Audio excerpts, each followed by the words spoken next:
ಅಭಿಮಾನೋತ್ಸವ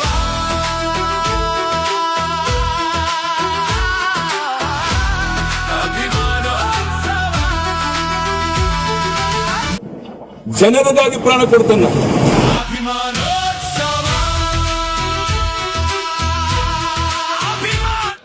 ಯಾರ ಪರವೂ ಅಲ್ಲ, ಯಾರ ವಿರುದ್ಧವೂ ಅಲ್ಲ. ಸಾಯಂಕಾಲ ಎಕ್ಸ್ಪ್ರೆಸ್, ಇದು ಜನಪರ. ನಮಸ್ಕಾರ ವೀಕ್ಷಕರೇ, ಸಾಯಂಕಾಲ ಎಕ್ಸ್ಪ್ರೆಸ್ಗೆ ಸ್ವಾಗತ. ವೀಕ್ಷಕರೇ, ಸಾಯಂಕಾಲ ಎಕ್ಸ್ಪ್ರೆಸ್ನ ಇವತ್ತಿನ ಒಂದು ಡಿಬೇಟ್ ಅಲ್ಲಿ ನಮ್ಮ ಜೊತೆಯಲ್ಲಿ ವಿಜಯಪುರದ ಬಿಜೆಪಿಯ ಜಿಲ್ಲಾ ಅಧ್ಯಕ್ಷರಾಗಿರ್ತಕ್ಕಂಥ ಯಡಿಯೂರಪ್ಪ ಅಂಗಡಿಯವರು ನಮ್ಮ ಜೊತೆಲಿದ್ದಾರೆ. ಸರ್, ಕಾರ್ಯಕ್ರಮಕ್ಕೆ ತಮಗೆ ಸ್ವಾಗತವನ್ನು ಕೊಡ್ತೇನೆ. ನಮಸ್ಕಾರ ಸರ್, ವೀಕ್ಷಕರ ನಮಸ್ಕಾರಗಳು. ಆಮೇಲೆ ಎರಡನೇದಾಗಿ ದಲಿತ ವಿದ್ಯಾರ್ಥಿ ಪರಿಷತ್ತು ಸಂಸ್ಥಾಪಕ ಅಧ್ಯಕ್ಷರಾಗಿರ್ತಕ್ಕಂಥ ಶ್ರೀನಾಥ್ ಪೂಜಾರಿ ಸರ್ ಇದ್ದಾರೆ. ಸರ್, ತಮಗೂ ಕೂಡ ಕಾರ್ಯಕ್ರಮಕ್ಕೆ ಸ್ವಾಗತವನ್ನು ಕೊಡ್ತೀನಿ. ಆಮೇಲೆ ನಮ್ಮ ವಿಜಯಪುರದ ಬಿಜೆಪಿ ಇನ್ನೋರ್ವ ಮುಖಂಡರಾಗಿರ್ತಕ್ಕಂಥ ಸುರೇಶ್ ಬಿರಾದಾರ್ ಸರ್ ನಮ್ಮ ಜೊತೆ ಇದ್ದಾರೆ. ಸರ್, ತಮಗೂ ಕೂಡ ಕಾರ್ಯಕ್ರಮಕ್ಕೆ ಸ್ವಾಗತವನ್ನ ಕೋರ್ತೀನಿ ಸರ್. ನಮಸ್ಕಾರ ಸರ್. ಒಟ್ಟಾರೆಯಾಗಿ ಇವತ್ತಿನ ನಮ್ಮ ಈ ಡಿಬೇಟ್ ಅಲ್ಲಿ ಪ್ರಮುಖವಾಗಿ ಏನು ನಾಳೆ ನಡೀತಕ್ಕಂಥ ಏನು ಕಾರ್ಯಕ್ರಮ, ಯಡಿಯೂರಪ್ಪ ಅಭಿಮಾನೋತ್ಸವ ಕಾರ್ಯಕ್ರಮಕ್ಕೆ ಏನೆಲ್ಲ ತಯಾರಿಯಾಗಿದೆ ಮತ್ತು ಈ ಅಭಿಮಾನೋತ್ಸವ ಯಾಕೆ ಮಾಡ್ತಾ ಇದ್ದಾರೆ ಯಡಿಯೂರಪ್ಪ ಅಭಿಮಾನೋತ್ಸವ ಅನ್ನೋದ್ರ ಕುರಿತಾಗಿ ಒಂದಿಷ್ಟು ಚರ್ಚೆಗಳನ್ನ ನಾವು ಇಲ್ಲಿ ಮಾಡ್ತಾ ಇದ್ದೇವೆ. ಪ್ರಮುಖವಾಗಿ ನನ್ನ ಅಂಗಡಿಯವರನ್ನ ಒಂದಿಷ್ಟು ಪ್ರಶ್ನೆ ಕೇಳ್ತೀನಿ. ಜಿಲ್ಲಾಧ್ಯಕ್ಷರ, ತಾವು ಕೂಡ ಸಾಕಷ್ಟು ಈಗ ಶ್ರಮ ವಹಿಸ್ತಾ ಇದ್ದಾರೆ ಯಡಿಯೂರಪ್ಪನವರ ಅಭಿಮಾನೋತ್ಸವ ಕಾರ್ಯಕ್ರಮಕ್ಕೆ. ಏನು ಪ್ಲಾನ್ ಮಾಡ್ಕೊಂಡಿದ್ದೀರಿ ಸರ್? ಸರ್, ಇದು ನಿಜವಾಗಿ ಕೂಡ ನಮ್ಮ ರಾಜ್ಯ ಕಂಡಂತ ಅಪ್ರತಿಮ ಹೋರಾಟಗಾರ, ರೈತ ಹೋರಾಟಗಾರ. ಯಾಕಂದ್ರೆ ಯಡಿಯೂರಪ್ಪನವರು ಒಂದು ಜಾತಿಗೆ ಸೀಮಿತ ಕೆಲಸ ಮಾಡಲಿಲ್ಲ. ಅವರು ಬಡವರ ಪರ, ರೈತರ ಪರ ವಿಶೇಷವಾಗಿ ಕಾಳಜಿ ವಹಿಸುವಂತ ಒಬ್ಬ ವ್ಯಕ್ತಿ. ಅವರು ಸುಮಾರು 50 ವರ್ಷ ಸುದೀರ್ಘ ರಾಜಕಾರಣದಲ್ಲಿ ಬಹಳಷ್ಟು ಬಡವರ ಪರ, ರೈತರ ಪರ ಈ ಕೆಲಸ ಮಾಡುವಂತ ವ್ಯಕ್ತಿಗೆ ಇವತ್ತು ಭಾರತೀಯ ಜನತಾ ಪಕ್ಷ ಈ ಮಟ್ಟಕ್ಕೆ ಇಲ್ಲಿ ರಾಜ್ಯದಲ್ಲಿ ಬಲಿಷ್ಠವಾಗಿ ಬೆಳಿಬೇಕಾದ್ರೆ ದಕ್ಷಿಣ ಭಾರತದಲ್ಲಿ, ಅದಕ್ಕೆ ಅವ್ರಿಗೆ ನಾವು ಇವತ್ತು ಒಂದು ಪಕ್ಷದ ರಾಜ್ಯದ ಬಹಳಷ್ಟು ಪಕ್ಷದ ಅಭಿಮಾನಿಗಳು, ಪಕ್ಷದ ಹಿರಿಯರು ಅವ್ರಿಗೊಂದು ಅಭಿನಂದನಾ ಸಮಾರಂಭ ಮಾಡಬೇಕು ಅಂತಕ್ಕಂಥ ವಿಚಾರ ಇಟ್ಕೊಂಡು ಈ ಯೋಜನೆಯನ್ನು ರೂಪಿಸಿದ್ದಾರೆ. ಸರ್, ಅಂದ್ರೆ ಈಗ ಯಡಿಯೂರಪ್ಪನವರ ಮೇಲೆ ಇರ್ತಕ್ಕಂಥ ಅಭಿಮಾನದಿಂದ ನೀವು ಪಕ್ಷದ ಅಧ್ಯಕ್ಷರಿದ್ದೀರಿ, ನಿಮಗೆ ಅನಿವಾರ್ಯತೆ ಇರಬಹುದು. ಇನ್ನು ಉಳಿದ ಎಲ್ಲಾ ಕಡೆ ಮೊದಲನೇ ಹಾಗೆಯೇ ಯಡಿಯೂರಪ್ಪನವರನ್ನ ಅಭಿಮಾನದಿಂದ ಜನ ಸೇರ್ತಾರಂತೀರಾ ಹೇಗೆ? ಸರ್, ಇವತ್ತು ನಿಜವಾಗಿ ಕೂಡ ಒಬ್ಬ ನಾನು ಭಾರತೀಯ ಜನತಾ ಜಿಲ್ಲಾ ಅಧ್ಯಕ್ಷನಾಗಿ ಇವತ್ತು ಪಕ್ಷದ ವ್ಯವಸ್ಥೆಯನ್ನು ನಾವು ಮುಖಂಡನ ಕರೆಸಿ ಸಭೆಗಳನ್ನು ಮಾಡ್ತಕ್ಕಂಥದ್ದು, ಆ ಪಕ್ಷದ ಕಾರ್ಯಕ್ರಮ ಪ್ರಚಾರ ಮಾಡ್ತಾ ಇದ್ದೀವಿ. ಆದರೆ ಇದನ್ನು ಮೀರಿ ಒಂದ್ ಕಡೆ ಇವತ್ತು ನನಗೆ ತಿಳ್ಕೊಂಡಂತ ಒಂದು ನಡೆದಂತ ಸಂದರ್ಭ ನೋಡಿದಾಗ ನನಗೆ ನಿನ್ನೆ ಸುಮಾರು 2-3 ದಿನದಿಂದ ಬಿಜಾಪುರ ಜಿಲ್ಲೆಯ ಮೂಲೆಯಿಂದ ಹಳ್ಳಿಗಳಿಂದ ನನಗೆ ಇವತ್ತು ಕರೆ ಮಾಡ್ತಾ ಇದ್ದಾರೆ. ಅವರು ಸ್ವಪ್ರೇರಣೆಯಿಂದ ಅವ್ರಿಗೆ ಯಾರಿಗೂ ಇಲ್ಲ, ಅವರ ಯಡಿಯೂರಪ್ಪನವ್ರ ಭಕ್ತರಾಗಿ ಅಭಿಮಾನಿಯಾಗಿ ಇವತ್ತು ನಾವು ಚಿತ್ರ ಹೋಗ್ತಾ ಇದ್ದೀವಿ. ನಮ್ಗೆ ಅವ್ರೇನು ಗಾಡಿ ಕೇಳ್ತಾ ಇಲ್ಲ, ಹಣ ಕೇಳ್ತಾ ಇಲ್ಲ, ನಮ್ಗೆ ಒಂದು ಪಾಸ್ ಕೊಡಿಸ್ರಿ ಅಂತಕ್ಕಂಥ ಒಂದು ಫೋನ್ಗಳನ್ನು ಕರೆ ನೋಡಿದಾಗ ನಿಜವಾಗಿ ಕೂಡ ಸುಮಾರು ಬಿಜಾಪುರದಿಂದ ಒಂದು ದೊಡ್ಡ ಜಾತ್ರೆಯ ಮೂಲಕ ಜನ ಹೋಗ್ತಾರೆ ಅಂತಕ್ಕಂಥ ಒಂದು ವಾತಾವರಣ ಅದ ಅಂತಕ್ಕಂಥದ್ದು ಸ್ಪಷ್ಟತೆಯಲ್ಲಿ ಬಂದೈತ್ರಿ. ಸುರೇಶ್ ಸರ್, ಈಗ ನೀವು ಕೂಡ ತುಂಬಾ ವರ್ಷದಿಂದ ಬಿಜೆಪಿಯಲ್ಲಿ ಕೆಲಸ ಮಾಡ್ತಾನೆ ಇದ್ದೀರಿ, ಬಿಜೆಪಿಗೋಸ್ಕರ ಸಾಕಷ್ಟು ಶ್ರಮ ವಹಿಸಿದ್ದೀರಿ. ನನಗೊಂದು ಅರ್ಥ ಆಗ್ತಾ ಇಲ್ಲ, ಯಡಿಯೂರಪ್ಪನವರ ಕುರಿತಾಗಿ ವೈಯಕ್ತಿಕವಾಗಿ ಅಭಿಮಾನದಿಂದ ಜನ ಬರ್ತಾರೋ, ಯಡಿಯೂರಪ್ಪನವರು ಮಾಡಿರ್ತಕ್ಕಂಥ ಸೇವೆಯಿಂದ ಜನ ಬರ್ತಾರೋ ಅಂತ. ಸರ್, ನಾನು BS ಯಡಿಯೂರಪ್ಪನವ್ರನ್ನ ನಾನು ಬಹಳ 1990ರಿಂದ ನೋಡ್ತಾ ಇದ್ದೇನೆ.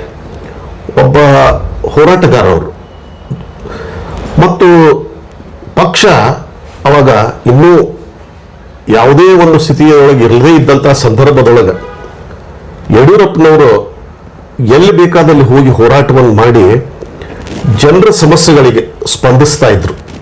ಅದಕ್ಕೆ ಬಿಜಾಪುರಕ್ಕೂ ಕೂಡ ಸಾಕಷ್ಟು ಸಲ ಇಲ್ಲಿ ಬಿಜಾಪುರ ಪ್ರತಿ ಹಳ್ಳಿಗೂ ಅವ್ರು ವಿಸಿಟ್ ಕೊಟ್ಟಿದ್ದಾರೆ. ಅದಕ್ಕೆ ಇಡೀ ಬಿಜಾಪುರದೊಳಗೆ ಅವ್ರ ಮೇಲೆ ಯಾಕೆ ಒಂದು ಅಭಿಮಾನ ಐತಿ ಅಂತಂದ್ರೆ, ಬಹಳಷ್ಟು ಜನರಿಗೆ, ರೈತರಿಗೆ ವಿಶೇಷವಾಗಿ ಅವರು ಹೋರಾಟದಿಂದ ಅವರಿಗೆ ಒಂದು ನ್ಯಾಯವನ್ನು ಒದಗಿಸಿಕೊಟ್ಟಾರ ಅಂತೇಳಿ ಹೇಳ್ಬೋದು. ಅದಕ್ಕೆ ಇವತ್ತು ಯಡಿಯೂರಪ್ಪನವರ ಒಂದು ಅಭಿಮಾನೋತ್ಸವ ಪಕ್ಷದಿಂದ ಮಾಡ್ಬೋದಾಗಿತ್ತು. ಆದ್ರೆ ಅದನ್ನ ನಾನ್ ಪೊಲಿಟಿಕಲ್ ಆಗಿ, ಅಂದ್ರೆ ಬಿಜೆಪಿ ಪಕ್ಷದಿಂದ ಮಾಡ್ತಾ ಇಲ್ಲ ನೀವು? ಇಲ್ಲ, ಇದು ಯಡಿಯೂರಪ್ಪ ಅಭಿಮಾನಿಗಳಿಂದ ಮಾಡ್ತಕ್ಕಂಥದ್ದು. ಬೇರೆಯವರು ಅಭಿಮಾನಿ ಇದಾರೆ ಅಂತಕ್ಕಂಥದ್ದು. ಅದಕ್ಕೆ ಹೇಳಿದ್ದದು. ಅದಕ್ಕೆ ನಾನು ಮೊನ್ನೆ ಒಂದು ಕಾರ್ ರ್ಯಾಲಿ ಮಾಡಿದೆ. ನಾವೊಂದು 50 ವರ್ಷ ಆದ್ರೆ ಒಂದು 50 ಕಾರ್ ಬಂದ್ರೆ ಸಾಕಂತ ಹೇಳಿ ನಾವು ವಿಚಾರ ಮಾಡ್ತಾ ಇದ್ವಿ. ಅವಾಗ ನಾವೊಂದು ಕರೆ ಕೊಟ್ಟು ಎಲ್ಲರಿಗೂ ಕೇಳಿದಾಗ ಸುಮಾರು 150ಕ್ಕಿಂತಲೂ ಹೆಚ್ಚು ಕಾರುಗಳು ಆ ರ್ಯಾಲಿ ಒಳಗೆ ಪಾರ್ಟಿಸಿಪೇಟ್ ಮಾಡಿದ್ದು ತಾವು ಕೂಡ ನೋಡಿದಿರಿ ಅದನ್ನ. So totally it was a non political rally ಇತ್ತದು. ಎಲ್ಲರೂ ಬಂದದ ಅದು ಅವರ ಅಭಿಮಾನಿಗಳು ಬಂದು ಭಾಗವಹಿಸಿದ್ರು. ಹೀಗಾಗಿ ಯಡಿಯೂರಪ್ಪರ ಬಗ್ಗೆ ಇಲ್ಲಿ ಬಿಜಾಪುರದೊಳಗೆ ವಿಶೇಷವಾಗಿ ಅಂತಂದ್ರೆ ಬಹಳ ಅಭಿಮಾನ ಇದೆ. ಇಲ್ಲಿ ಇಂಡಿ ಭಾಗದೊಳಗಂತೂ ಬಹಳ ಅದ. ಪ್ರಮುಖವಾಗಿ ಸಾಕಾಗಷ್ಟು ನೀವು ನೋಡಿದ್ರಿ, ತಳಮಟ್ಟದ ಕಾರ್ಯಕರ್ತರಾಗಿ ಕೆಲಸ ಮಾಡಿರ್ತಕ್ಕಂಥ ಬೇಸಿಕ್ ಆಗಿ ತುಂಬಾ 30-40 ವರ್ಷದಿಂದ ಮಾಡಿದಿರಿ ನೀವು. ನಿಮ್ಮನ್ನು ನೋಡ್ತಾ ಇದ್ದೀನಿ ನಾನು ಕೂಡ. ಯಡಿಯೂರಪ್ಪನವರು ಏನೂ ಇಲ್ಲದೆ ಇದ್ದಾಗ, ಒಂದು ಶಾಸಕನೂ ಇಲ್ಲದೆ ಇದ್ದಾಗ ಅವರು ಬಿಜಾಪುರಕ್ಕೆ ಬಂದು ಟೂರಿಸ್ಟ್ ಹೋಟೆಲ್ ಅಲ್ಲಿ ತಂಗಿ ಹೋಗಿರ್ತಕ್ಕಂಥದ್ದು, ಮತ್ತೆ ಬಸನಗೌಡ ಪಾಟೀಲ್ ಯತ್ನಾಳ್ ಜೊತೆ ಸೇರ್ಕೊಂಡು ಹಗಲಿರಲು ಸಮಯ ಪಟ್ಟಿದ್ದಾರೆ ಅಂತಕ್ಕಂಥದ್ದನ್ನ ನಿಮ್ಮಂತ ಇವ್ರ ಕಡೆಯಿಂದ ಕೇಳಿದೀವಿ, ನೋಡಿದೀವಿ ಕೂಡ. ಕೆಲವು ನಾವು ತುಂಬಾ ಚಿಕ್ಕವರಿದ್ದೀವಿ.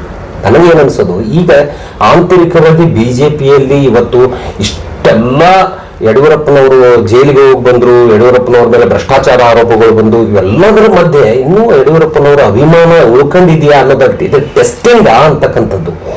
ನೀವು ನಾಳೆ 9ನೇ ತಾರೀಕಿನಂದು ಚಿತ್ರದುರ್ಗದಲ್ಲಿ ನಡೀತಕ್ಕಂತಹ ಒಂದು ಏನು ಸಮಾರಂಭ ಇದೆ, ಅದರಲ್ಲಿ ಒಂದು ನೋಡ್ಬೋದು ನೀವು ಮತ್ತೆ ಯಡಿಯೂರಪ್ಪ ಎಷ್ಟು ಪಾಪ್ಯುಲಾರಿಟಿ ಅದ ಅನ್ನೋದನ್ನ ಅಲ್ಲಿ ಸಾಬೀತು ಮಾಡ್ಲಾಗ್ತದ ಅಂತ ಹೇಳಿಕ್ ಬಯಸ್ತೀನಿ.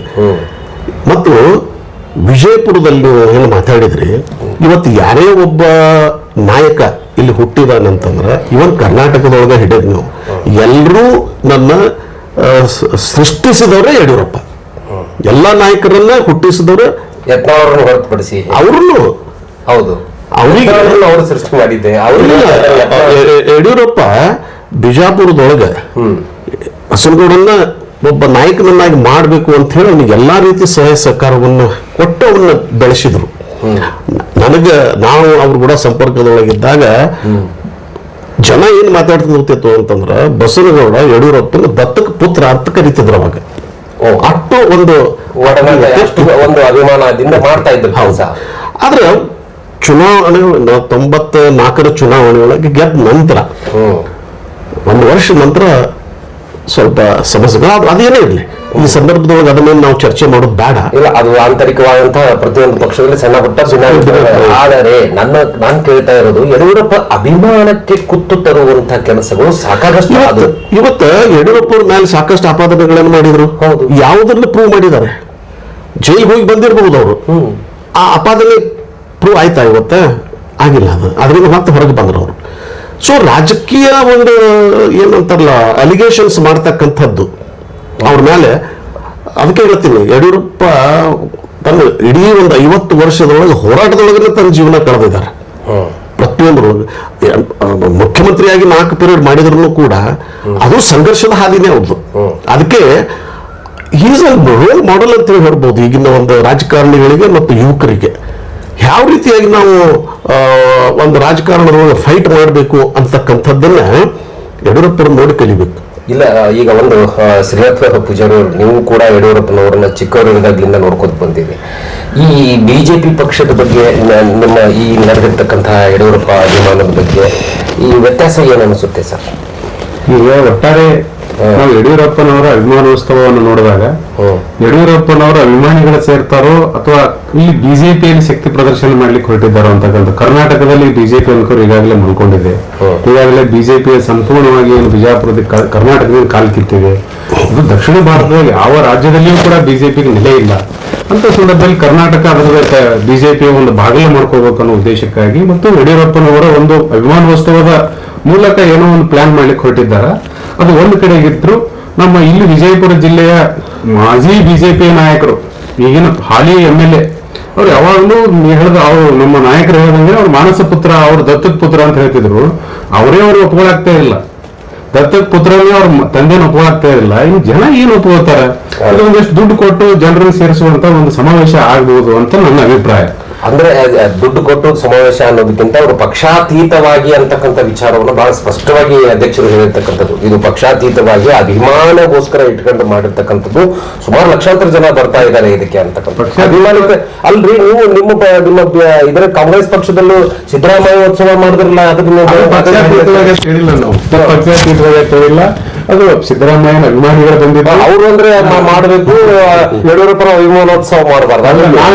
ನಾ ಹೇಳ್ತಾ ಇಲ್ಲ, ಇಲ್ಲಿಯ ಸ್ಥಳೀಯ ಶಾಸಕರು ಹೇಳ್ತಾ ಇದ್ದಾರೆ. ನಾ ಹೇಳಿದ್ರೆ ನಮ್ಗೆ ಸಿದ್ದರಾಮಯ್ಯ ಮಾಡುವಾಗ ಯಾರು ಕೂಡ ಮಾಡಬೇಡ ಅಂತ ಹೇಳಿಲ್ಲ. ಕಾಂಗ್ರೆಸ್ಸಿನಿಂದ ಹೊರಗೋದವರು ಕೂಡ ಅದಕ್ಕೆ ಟೀಕೆ ಮಾಡಿಲ್ಲ. ಎಷ್ಟೋ ಬಿಜೆಪಿ ಶಾಸಕರು ಮಂತ್ರಿಗಳು ಕೂಡ ಅದಕ್ಕೆ ಬೆಂಬಲಿಸಿರ್ತಕ್ಕಂಥದ್ದು, ಬಂದು ಹೋಗಿರ್ತಕ್ಕಂಥದ್ದು ನಾವು ಕಾಣ್ತೇವೆ. ಆದ್ರೆ ಇವರಿಗೆ ಆ ರೀತಿ ಇಲ್ಲ. ಸ್ಥಳೀಯ ಶಾಸಕರು ಬರುವ ಸಾಧ್ಯತೆಗಳು, ಹೋಗೋರು ಕೂಡ ಯಾಕೆ ಹೋಗ್ತಿರಲ್ಲ ಹೇಳೋ ಪರಿಸ್ಥಿತಿಗಳು ನಮ್ಮ ಹುಚ್ಚ MLA ಒಬ್ರು ಇದ್ದಾರೆ ವಿಜಯಪುರ ನಗರದ್ದು. ಅವರು ಈ ಸಂದರ್ಭದಲ್ಲಿ ಹೇಳಿಕೆ ಕೊಡ್ತಾ ಇದ್ದಾರೆ. ಅದನ್ನು ಗಮನಿಸಬೇಕು. ಅವರು ದತ್ತಕ ಪುತ್ರನೇ ನಮಗೆ ಮಾಡುವಾಗ ಇತರರ ಅಭಿಮಾನ ಯಾವ ರೀತಿ ನಾವು ಕೌಂಟ್ ಮಾಡ್ಲಿಕ್ಕೆ ಸಾಧ್ಯ ಇದೆ ಅಂತಕ್ಕಂಥದ್ದು. ಸರಿ ಸರ್. ಅಲ್ಲ, ನಾನು ಹೇಳಿದ್ದೇನು ಅಂತಂದ್ರೆ, ಪ್ರಾರಂಭದೊಳಗೆ ಪ್ರತಿಯೊಬ್ಬರನ್ನ ಯಡಿಯೂರಪ್ಪನೇ ಬೆಳೆಸಿದ್ದಾರೆ. ಕಾಲಾಂತರದೊಳಗ ಭಿನ್ನಾಭಿಪ್ರಾಯಗಳು ಸಹಜ ರಾಜಕಾರಣದೊಳಗೆ. ಹೀಗಾಗಿ ಮತ್ತು ರಾಜಕಾರಣ ಅಂತಂದಾಗ ಇನ್ನೂ ಹೆಚ್ಚಿನ ಒಂದು ಹುದ್ದೆ ಪಡಿಬೇಕಂತಕ್ಕಂಥ ಆಶೆನೂ ಕೂಡ ಹುಟ್ಕೊಳ್ಳಿಕ್ಕೆ ಸ್ಟಾರ್ಟ್ ಆಗ್ತದೆ. ಸೊ ಆ ನಿಟ್ಟಿನೊಳಗೆ ಅವರಿಗೆ ಮತ್ತು ಯಡಿಯೂರಪ್ಪ ಅವ್ರು ಯಾರು ಕೂಡ ವೈಮನಸ್ಸಿನ ರಾಜಕಾರಣ ಎಂದೂ ಮಾಡಿಲ್ಲ. ಅವರು ದ್ವೇಷ ರಾಜಕಾರಣ ಎಂದೂ ಮಾಡಿಲ್ಲ. ಅವರು ಇವತ್ತಿಗೂ ಕೂಡ ಗಣತಂತ್ರ ರೂಪಿಸಿದ್ದಾರೆ. ಆದ್ರೆ ಬೇರೆಯವರು ಅವ್ರ ಮೇಲೆ ಅಸಮಾಧಾನ ಅಥವಾ ಅತೃಪ್ತಿ ಒಂದು ರೀತಿ ಇದು ಇದ್ರೆ ಏನ್ ಮಾಡ್ಲಿಕ್ಕೆ ಬರುವುದಿಲ್ಲ. ಆದ್ರೆ ಇವತ್ತು ನಮ್ಮ ಪಕ್ಷದೊಳಗೆ ಯಾರು ಅವ್ರ ಪಕ್ಷದೊಳಗೆ ಇಲ್ಲ ಅಂತಂದಾಗ ಅವ್ರ ಬಗ್ಗೆ ನಾವು ಚರ್ಚೆ ಮಾಡೋದು ಅವಶ್ಯಕತೆ ಬೀಳೋದು. ಅಂದ್ರೆ ಈಗ ಯಡಿಯೂರಪ್ಪ ಅವರ ಅಭಿಮಾನಕ್ಕೆ ಮೊನ್ನೆ ಅವರು ಸ್ಟೇಟ್ಮೆಂಟ್ ಕೊಡ್ತಾರೆ, ಯಡಿಯೂರಪ್ಪ ಇಲ್ಲ ರೊಕ್ಕ ಕೊಟ್ಟು ಕರೆಸ್ತಾರೆ, ರೊಕ್ಕ ಕೊಟ್ಟು ಮಾಡಿಸ್ತಾರೆ, ಈ ತರ ದೃಷ್ಟಿಕೋನದಲ್ಲಿ ಎಲ್ಲೋ ಒಂದ್ ಕಡೆ ಮಾತಾಡ್ತಾ ಇದ್ದಾರೆ ಯತ್ನಾಳ್ ಅವರು. ಇದ್ರ ಬಗ್ಗೆ ಏನ್ ಹೇಳ್ತೀರಿ ಸರ್? ಯಡಿಯೂರಪ್ಪ ಅವ್ರಿಗೆ ರೊಕ್ಕ ಕೊಟ್ಟು ಕರೆಸುವಂತ ಒಂದಿದು ಇಲ್ಲ. ಯಾಕಂದ್ರೆ ಅವ್ರ ಬಗ್ಗೆ ಅಷ್ಟು ಅಭಿಮಾನ ಅಷ್ಟು ಜನರೊಳಗೆ ಐತೆ ಇತ್ತದು.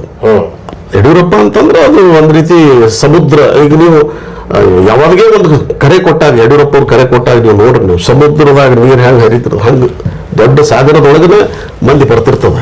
ಸೊ ಇದು ನಾಳೆ ನಡೀತಕ್ಕಂತಹ ಚಿತ್ರದುರ್ಗದೊಳಗೂ ಕೂಡ ನೀವು ಅದನ್ನು ನೋಡ್ತೀರಿ ನೀವು.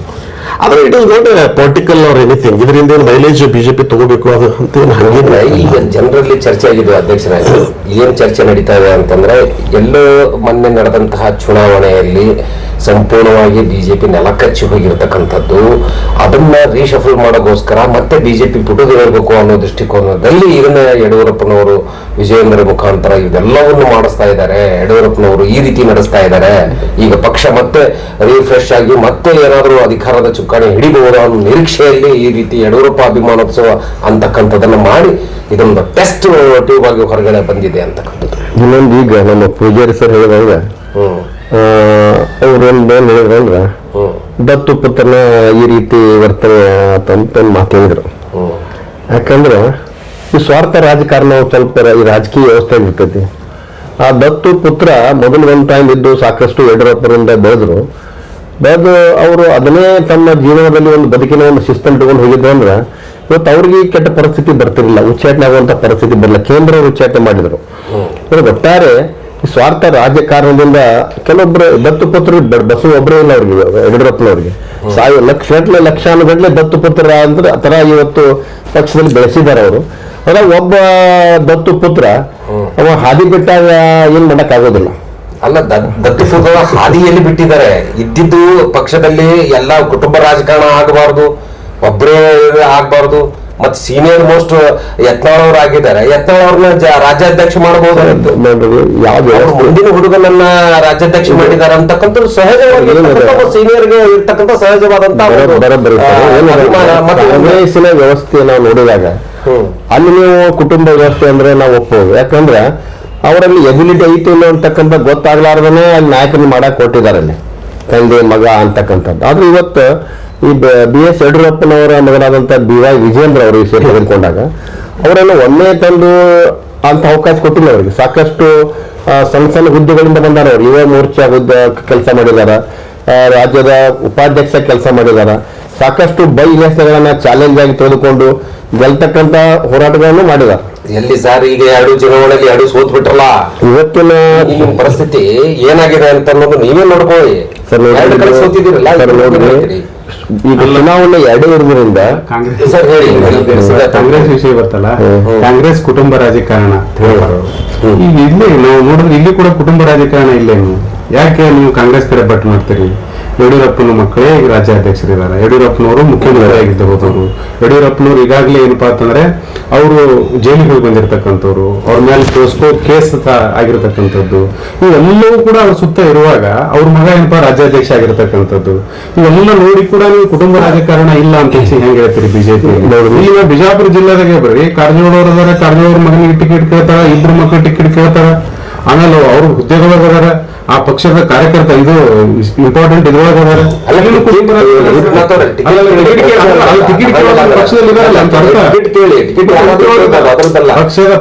ಕೊಟ್ಟ ಮೇಲೆ ನಿಭಾಯಿಸುವಂತ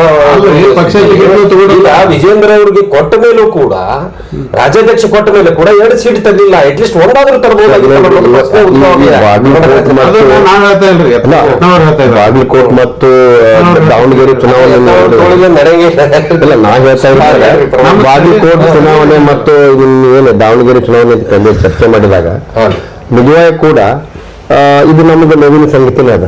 ಆದ್ರೆ ಒಂದನ್ನು ಮಾತು ನಾವು ಗಮನಿಸಿದೀವಲ್ಲೇ, ನಾವು ಚುನಾವಣೆ ಪ್ರಚಾರಕ್ಕೆ ನಾವು ಬಿಜಾಪುರದಿಂದ ಕೂಡ ಹೋಗಿದೀವಲ್ಲೇ, ಇವತ್ತು ಕಾಂಗ್ರೆಸ್ ಸರ್ಕಾರದ ಏನ ನಿರ್ಲಕ್ಷ್ಯತನ, ಇವತ್ತೇನು ಅವರು ಗ್ಯಾರಂಟಿ ಕೊಟ್ಟಿರ್ತಂಗ ಮಾಡಕ್ ಹೋಗೋದಿಲ್ಲ. ನೀವು ಗ್ಯಾರಂಟಿ ಕೊಡ್ರಿ, ಆ ಗ್ಯಾರಂಟಿಗೆ ಡೆವಲಪ್ಮೆಂಟ್ ಆಗ್ಬೇಕಾಗಿತ್ತಲ್ಲ. ನಾವು ಬೇಡ ವಿಚಾರ ಮಾಡೋದು ಬಹಳ ದೂರ ಬೇಡ.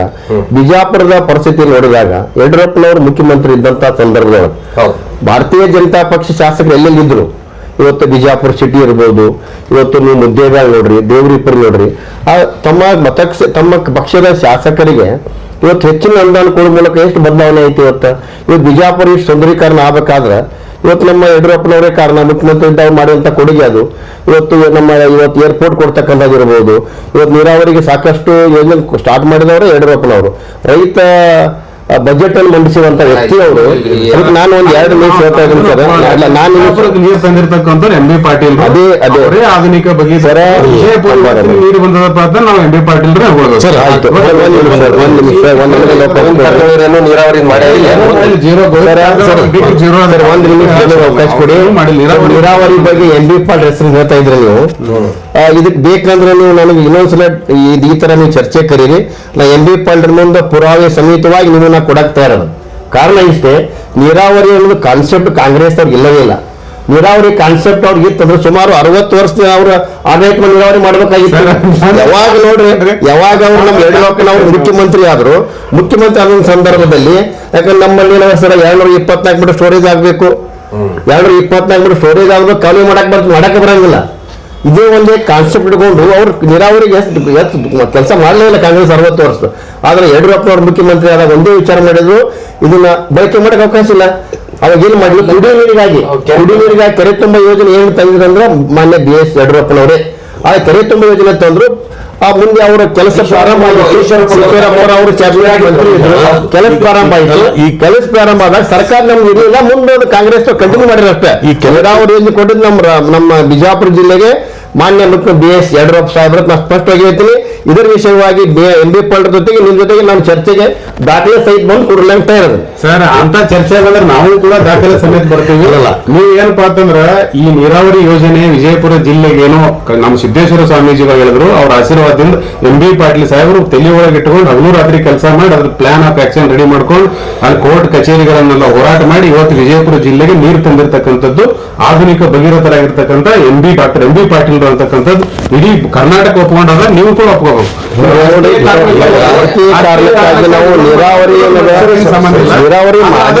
ಒಂದ್ ಕಡೆ ಇಡೋಣ. ನಾವು ಈ ಸತಿ ಯಡಿಯೂರಪ್ಪನವರ ಅಭಿಮಾನೋತ್ಸವದ ವಿಷಯವಾಗಿ ಮಾತಾಡಕ್ ಬಂದಿದ್ದೀವಿ. ಅದನ್ನ ವಿಷಯ ಚರ್ಚೆ ಮಾಡೋದಪ್ಪ ಅಂತಂದ್ರೆ, ಯಡಿಯೂರಪ್ಪನವರ ಅಭಿಮಾನೋತ್ಸವ ಮಾಡುವ ಸಂದರ್ಭದಲ್ಲಿ ಅವರು ಎಲ್ಲರೂ ಅವ್ರ ಕೈ ಬೆಳೆದಿರ್ತಕ್ಕಂಥವ್ರು ಎಲ್ಲರೂ ಇರ್ಬೇಕು, ಅಲ್ಲಿ ಯತ್ನಾನು ಇರ್ಬೇಕು ಅಭಿಮಾನೋತ್ಸವದಲ್ಲಿ. ಯಾಕೆ ಅವ್ರಲ್ಲತ್ತೆ ಬೆಳಬಾರ ಹೇಳ್ತಿರಲ್ಲ, ಅಭಿಮಾನೋತ್ಸವದಲ್ಲಿ ಬರ್ಬೇಕಲ್ಲ. ಅಭಿಮಾನೋತ್ಸವ ಅವ್ರಿಗೆ ಅಭಿಮಾನ ಇಲ್ಲತ್ತ ಹೊರಗೆ ಹೋಗ್ಯಾರ. ಅವ್ರಿಗೆ ಅಭಿಮಾನ ಇಲ್ಲಂತ ಅವರು ಅದನ್ನ ಆತ್ಮಾಲೋಕನ ಮಾಡ್ಕೋಬೇಕಷ್ಟೇ. ಅದು ಬರ್ಬೇಕ. ನಾವು ಹೇಳ್ತಿಲ್ಲ ಇವತ್ತಿನ ನಾವು ಈ ಕರಿ ಯಾರನ್ನೋ ಕರಿ ಪ್ರಶ್ನೆ ಬರಂಗ ಅಭಿಮಾನೋತ್ಸವ ಅವತ್ತು ಅವ್ರಿಗೊಂದು ಕಾರ್ಡ್ ಅಭಿಮಾನೋತ್ಸವ ಅವ್ರು ಬೇಕಾದ್ರೆ ಬರ್ಲಿ, ಮೊನ್ನೆ ಬಂದ್ರಲ್ಲ ಒಂದು ಕಾರ್ಡ್ ಕೊಡ್ರಿ. ಬಾಗಲಕೋಟೆ ಚುನಾವಣೆ ಬೈದ್ರಲ್ಲ, ಹಂಗ ಅವ್ರು ಬರ್ಲಿ ಬೇಕಂದ್ರ ಮತ್ತೆ ಬಾಗಲಕೋಟೆ ಈಗ ಚುನಾವಣೆಯಲ್ಲಿ ಅಂದ್ರೆ ಬಾಗಲಕೋಟೆಗೆ ಕರೆಯದೇ ಅಲ್ಲ ಇದ್ದಾರೆ. ಕರೆಯದೆ ಅಲ್ಲಿ ಚರಂಡಿ ಮಾಡೋ ಚುನಾವಣೆಗೆ ಬಂದ್ರಲ್ಲ ಅಭಿಮಾನಕ್ಕಾಗಿ, ಹಂಗ ಅವ್ರ ಅಭಿಮಾನ ಇರ್ತಾರೆ ಬರ್ಲಿ, ಅಭಿಮಾನ ಇರ್ಲಿಕ್ಕೆ ಅವ್ರು ಕಾರ್ಡ್ ಕೊಡು ನೋಡೋಣ. ಕಾರ್ಡ್ ಕೊಡುವಂತ ಕಾರ್ಡ್ ಕೊಟ್ಟಿದ್ರು ನಾವು ಒಳ್ಳೆ ಮಠಾಜಿ ಕೊಟ್ಟು ಬಾಗಲಕೋಟೆ ಮತ್ತು ದಾವಣಗೆರೆ ಚುನಾವಣೆ ಒಳಗೆ ಸೋತರು. ಅದಕ್ಕೆ ಮೈಲೇಜ್ ತಗೊಳ್ಳೋ ಸಲುವಾಗಿ ಭಾರತೀಯ ಜನತಾ ಪಕ್ಷದವರು ಇದನ್ನ ಸಂಘಟನೆ ಮಾಡ್ತಾ ಇದ್ದಾರೆ ಅನ್ನೋದ್ರಿ. ಬಟ್ ಇದೇನದಲ್ಲ ಮೊದಲೇ ಫಿಕ್ಸ್ ಆಗಿತ್ತು. ಈ ಚುನಾವಣೆಗಿಂತ ಮೊದಲೇ ಯಡಿಯೂರಪ್ಪ ಮಾಡಬೇಕು ಮಾಡಬಾರ್ದು ಅನ್ನೋದು ಮೊನ್ನೆ ಡಿಸೈಡ್ ಆಗಿದೆ. ಇಲ್ಲ ಯಡಿಯೂರಪ್ಪನವರ ಒಂದು ಜನ್ಮದಿನ ಏನ ಆಚರಣೆ ಆಗಿತ್ತಲ್ಲ, ಅವತ್ತೆಲ್ಲ ನಮ್ಮ ಲೀಡರ್ಸ್ ಬಂದಿದ್ರಲ್ಲಿ. ಅಲ್ಲೊಂದು ಮೀಟಿಂಗ್ ಆಯ್ತು. ಮೀಟಿಂಗ್ ಆದಾಗ ಅಲ್ಲಿ ಕಾರಜೋಳ ಸಾಹೇಬರು ಮತ್ತು ಕೋರೆ ಅವರು ಎಲ್ಲ ದೊಡ್ಡ ದೊಡ್ಡ ಲೀಡರ್ಸ್ ಇದ್ರಲ್ಲಿ. ಅಲ್ಲಿ ಯಡಿಯೂರಪ್ಪ ಅವ್ರದ್ದು 50 ವರ್ಷದ ರಾಜಕೀಯ ಜೀವನದ ಒಂದು ಅಭಿಮಾನೋತ್ಸವ ಮಾಡೋಣ ಅಂತ ಅವತ್ತ ಡಿಸೈಡ್ ಆಗ್ಯಾವ. ಡಿಸೈಡ್ ಆಗಿ ಮುಂದೆ ಅದನ್ನ ಪ್ರೊಸೆಸ್ ನಡೆದಿತ್ತದ. ಏನು ಅಮಿತ್ ಶಾ ಅವರಜಿ ಅವ್ರದ್ದು ಒಂದು ಡೇಟ್ ಬೇಕಾಗಿತ್ತು. 18, 19 ಮೊದಲಿಗೆ ಟೆಂಟೇಟಿವ್ ಇತ್ತು. ಬಟ್ ಈಗ 8 ಮತ್ತು 9 ಅಂದಾಗ ಮುಂದೆ ಕಾರಜೋಳ ಸಾಹೇಬ್ರು ಅದೇ ಡೇಟ್ ಅವರೇ ತಗೊಂಡು ಬಂದವರು. 9ನೇ ತಾರೀಕು ಅಂತ ಫಿಕ್ಸ್ ಆಗಿದೆ ಈಗ. ಸೊ ಈ ಚುನಾವಣೆಗೆ ಇದಕ್ಕೆ ಏನೂ ಸಂಬಂಧ ಇಲ್ಲ ಇದೆ. ಯಾಕಂದ್ರೆ ಚುನಾವಣೆ ಒಳಗೆ ಸೋಲು ಗೆಲುವು ಅನ್ನೋದು ಇದ್ದೇ ಇರ್ತದ. ಸುರೇಶ್ ಅವರ ಚುನಾವಣೆಗೆ ತಾವು ಸಾಕಾಗಷ್ಟು ತಾವು ತಿರುಗಿದ್ರಿ, ಅಧ್ಯಕ್ಷರದ್ದು ಅಲ್ಲೇ ಇದ್ರು. ಈ ಬಾಗಲಕೋಟೆ ಕ್ಷೇತ್ರದಲ್ಲಿ ಇಷ್ಟು ಹೀನಾಯವಾಗಿ ನೀವು ಕಡಿಮೆ ಮತಗಳು ತಗೊಳಕ್ಕೆ ಏನ್ ಕಾರಣ? ಇವರು ಕಾರಜೋಳರು ಇದ್ದಾರೆ, ದೊಡ್ಡ ದೊಡ್ಡ ನಾಯಕರು ಎಲ್ಲರೂ ಬಂದೋದ್ರು, ಯತ್ನಾಳ್ ಅವರು ಬಂದೋದ್ರು. ಅಂದ್ರೆ ನೀವು ಯತ್ನಾಳ್ ಅವ್ರನ್ನ ತೆಗೆದುಕೊಂಡ್ರು ನಾಳೆ ನಿಮ್ಮ ಪಕ್ಷ ಏನೂ ಸಾಧಿಸಕ್ ಆಗಲ್ಲ ಅನ್ನೋದು ಎಲ್ಲೋ ಒಂದ್ ಕಡೆ ಕಾಂಗ್ರೆಸ್ಗೆ ಮನವರಿಕೆ ಆಗಿದೆ ಅಂತ. ಒಂದ್ ವೇಳೆ ನಿಮ್ಮ ಪಕ್ಷಕ್ಕೆ ಯತ್ನಾಳ್ ಅವರು ಬಂದ್ರು ಕೂಡ ಅವರು ದೊಡ್ಡ ಶಕ್ತಿ ಬಾಗಲಕೋಟೆಯಲ್ಲಿ. ನಾನು ಈ ಸಲ ಗೆಲ್ಸೇ ಬಿಡ್ತೀನಿ ಅಂತ ಹೋದ್ರು. ಏನ್ ದೊಡ್ಡ ಅಬ್ಬರದ ಪ್ರಚಾರಗಳು ಅವ್ರು ಹೋದ್ರೆ ಬೀಸಕ್ ಹೋದ್ರೆ ಎಲ್ಲ ವಿಷಯ ಆಗ್ತಾ ಇದೆ ನನಗೆ. ಮೀಡಿಯಾದೊಳಗೂ ನೀವು ನೋಡಿರ್ಬೋದು ಯಾವ ರೀತಿಯಾಗಿ ದುಡ್ಡು ಹಂಚಿದ್ರು ಅಂತ ಹೇಳಿ. ಓಪನ್ ಮೀಡಿಯಾದೊಳಗೆ ಬಂತು. ಮತ್ತ ಚುನಾವಣೆ ಒಳಗೆ ಈ ಪರಿ ದುಡ್ಡು, ಯಾಕಂದ್ರೆ ಸರ್ಕಾರ ಅವ್ರದ್ದು ದುಡ್ಡು ಹಂಚದಿತ್ತಪ್ಪ, ಲೀಗಲ್ ಆಗಿದ್ರೆ ನೀವು ಕಂಪ್ಲೇಂಟ್ ಕೊಡ್ಬೇಕ್ರಿ. ನಿಮ್ ಕೈ ಚುನಾವಣೆ ಆಗೋನೇ ಐತಲ್ಲ, ನೀವು ದುಡ್ಡು ಹಂಚೋದು ಒಂದು ಭಾಗ, ಸರ್ಕಾರ ದುಡ್ಡು ಹಂಚೋದು ಒಂದು ಭಾಗ ಆದ್ರೆ ಚುನಾವಣೆ ವಿಶೇಷವಾಗಿ ನೀನು ಹಿಂದಿನ ಒಂದು ವಿಚಾರಗಳನ್ನ ವಿಚಾರ ಮಾಡಿದಾಗ ಸ್ಟ್ರಾಟಜಿ ನೋಡಿದಾಗ ಇವತ್ತು ವಿಶೇಷವಾಗಿ ಅಂದ್ರೆ ಹೆಚ್ಚಾಗಿ ಆಡಳಿತ ಪಕ್ಷ ಇದ್ದದ್ದು ಬರ್ತಕ್ಕಂಥದ್ದು ಸರ್ವಸಾಮಾನ್ಯ. ಯಾಕಂದ್ರೆ ನಾವಿಲ್ಲಿ ಸಿಂದಗಿಯಲ್ಲಿ 35,000 ಲೀಡ್ ಆರಿಸಿ ಬಂದೀವಿ ನಾವು ಬೈ ಎಲೆಕ್ಷನ್ ದಲ್ಲಿ. 17 ಚುನಾವಣೆ ಅದು ಇಲ್ಲಿ ಅನುಕಂಪಿದೆ ಇಲ್ಲಿ. ಯಾಕಂದ್ರೆ ಅಲ್ಲಿ ಬಾಗಲಕೋಟೆಯಲ್ಲಿ ಕೂಡ ತಂದೆ ತಿರ್ಕೊಂಡ ತಕ್ಷಣ ಮಗನಿಗೆ ಟಿಕೆಟ್ ಸಿಕ್ಕಿತು. ಇಲ್ಲಿ ಅಲ್ಲಿ ಕೂಡ ದಾವಣಗೆರೆಯಲ್ಲಿ ಕೂಡ ಮಧ್ಯಾಹ್ನ ಟಿಕೆಟ್ ಮೊಮ್ಮಗ ಸಿಕ್ತು. ಅವರ ಸ್ವತಂತ್ರ ತಿರ್ಕೊಂಡಂತ ಅನುಕಂಪ ಕೂಡ ಅವ್ರಿಗೆ ಸರ್ ಅನುಕಂಪ ಇರ್ತೈತಿ. ಇನ್ನೊಂದು ಸರ್ ಇಲ್ಲಿ ನಾವು 17 ಅವ ಯಾವ ಅನುಕಂಪ ಇರ್ಲಿಲ್ಲ. ಯಡಿಯೂರಪ್ಪನವರು ಅವತ್ತ ಮುಖ್ಯಮಂತ್ರಿ ಆದ ಸಂದರ್ಭದೊಳಗೆ 17ರಲ್ಲಿ 15 ನಾವು ಗೆದ್ದಂತ ಉದಾಹರಣೆ ಭಾರತೀಯ ಜನತಾ ಪಕ್ಷಕ್ಕೆ ಮಾಡಿದ್ವಿ ನಾವು. ಅದು ಇದನ್ನ ಇವತ್ತಿನ ಒಂದು ವಾತಾವರಣದಾಗ ಈ ಪಶ್ಚಿಮ ಬಂಗಾಳ ಇರ್ಬೋದು, ಇವತ್ತು ಆಸಾಂ, ಇವತ್ತು ಪುದುಚೇರಿಯನ್ನ ನೋಡಿದಾಗ ಇವತ್ತು ನಾವು ಇವತ್ತಿನ ಇವತ್ತಿನ ಚರ್ಚೆ ಇವತ್ತು ರಾಜ್ಯದಲ್ಲಿ ಕಾಂಗ್ರೆಸ್ಸಿನ ಮುಖಂಡರಿಗಿರ್ಬೋದು, ಕಾಂಗ್ರೆಸ್ನವರಿಗೆ ಇವತ್ತು 2 ಬೈ ಚುನಾವಣೆಯನ್ನು ಚರ್ಚೆ ಮಾಡುವಷ್ಟು ಅವರು ಇವತ್ತು ಶಕ್ತಿಯನ್ನು ಕಳ್ಕೊಂಡಿದ್ದಾರೆ.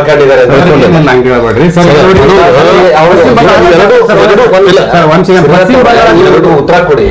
ಬಂಗಾಳದಲ್ಲಿ ಎಷ್ಟು ಪ್ರಯತ್ನ ಮಾಡಿದ್ರು, ಏನೂ ಆಗ್ಲಿಲ್ಲ, ಸಂಪೂರ್ಣವಾಗಿ ಬಿಜೆಪಿ ಬಂತು. ಸರ್ ಹೇಳ್ತೀನಿ ಕೇಳ್ರಿ, ಅಲ್ಲಿ ಪಶ್ಚಿಮ ಬಂಗಾಳ, ಪುದುಚೇರಿ, ಅಸ್ಸಾಂನಲ್ಲಿ ಮಾಡಿರ್ತಕ್ಕಂಥ SIR ಅಂತಕ್ಕಂತಹ ಚುನಾವಣಾ ಆಯೋಗವನ್ನು ಇಟ್ಟುಕೊಂಡು ಮಾಡಿರ್ತಕ್ಕಂಥ ದೊಡ್ಡ ಷಡ್ಯಂತ್ರದಿಂದ ಪ್ರತಿಯೊಂದು ಮತಕ್ಷೇತ್ರದಲ್ಲಿ 25,000 ರಿಂದ 20,000 ಓಟ್ಗಳನ್ನ ನಮ್ಮ ಕಾಂಗ್ರೆಸ್ ಓಟ್ಗಳನ್ನೇ ಟಾರ್ಗೆಟ್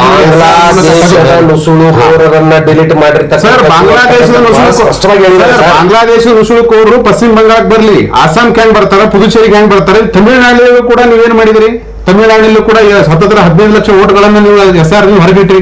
ಸರ್ ಏನಾಗಿತ್ತು ಅಲ್ಲ ಗೆದ್ದಿಲ್ಲ, ಇಲ್ಲ ಸಾಧ್ಯನೇ ಇಲ್ಲ. ನೀವು ಸರ್ ಅಲ್ರಿ ಅಲ್ಲಿ ಗೆದ್ದಿಲ್ಲ, ನಾವು ಟಾರ್ಗೆಟ್ ಮಾಡ್ತೀರಿ. ಅಂದ್ರೆ ನೀವು ಪಶ್ಚಿಮ ಬಂಗಾಳದಾಗೂ ಮಾಡಿ, ಪುದುಚೇರಿಗೆ ಮಾಡಿ, ಕೇರಳದಾಗೂ ಮಾಡಿವಿ ನಾವು.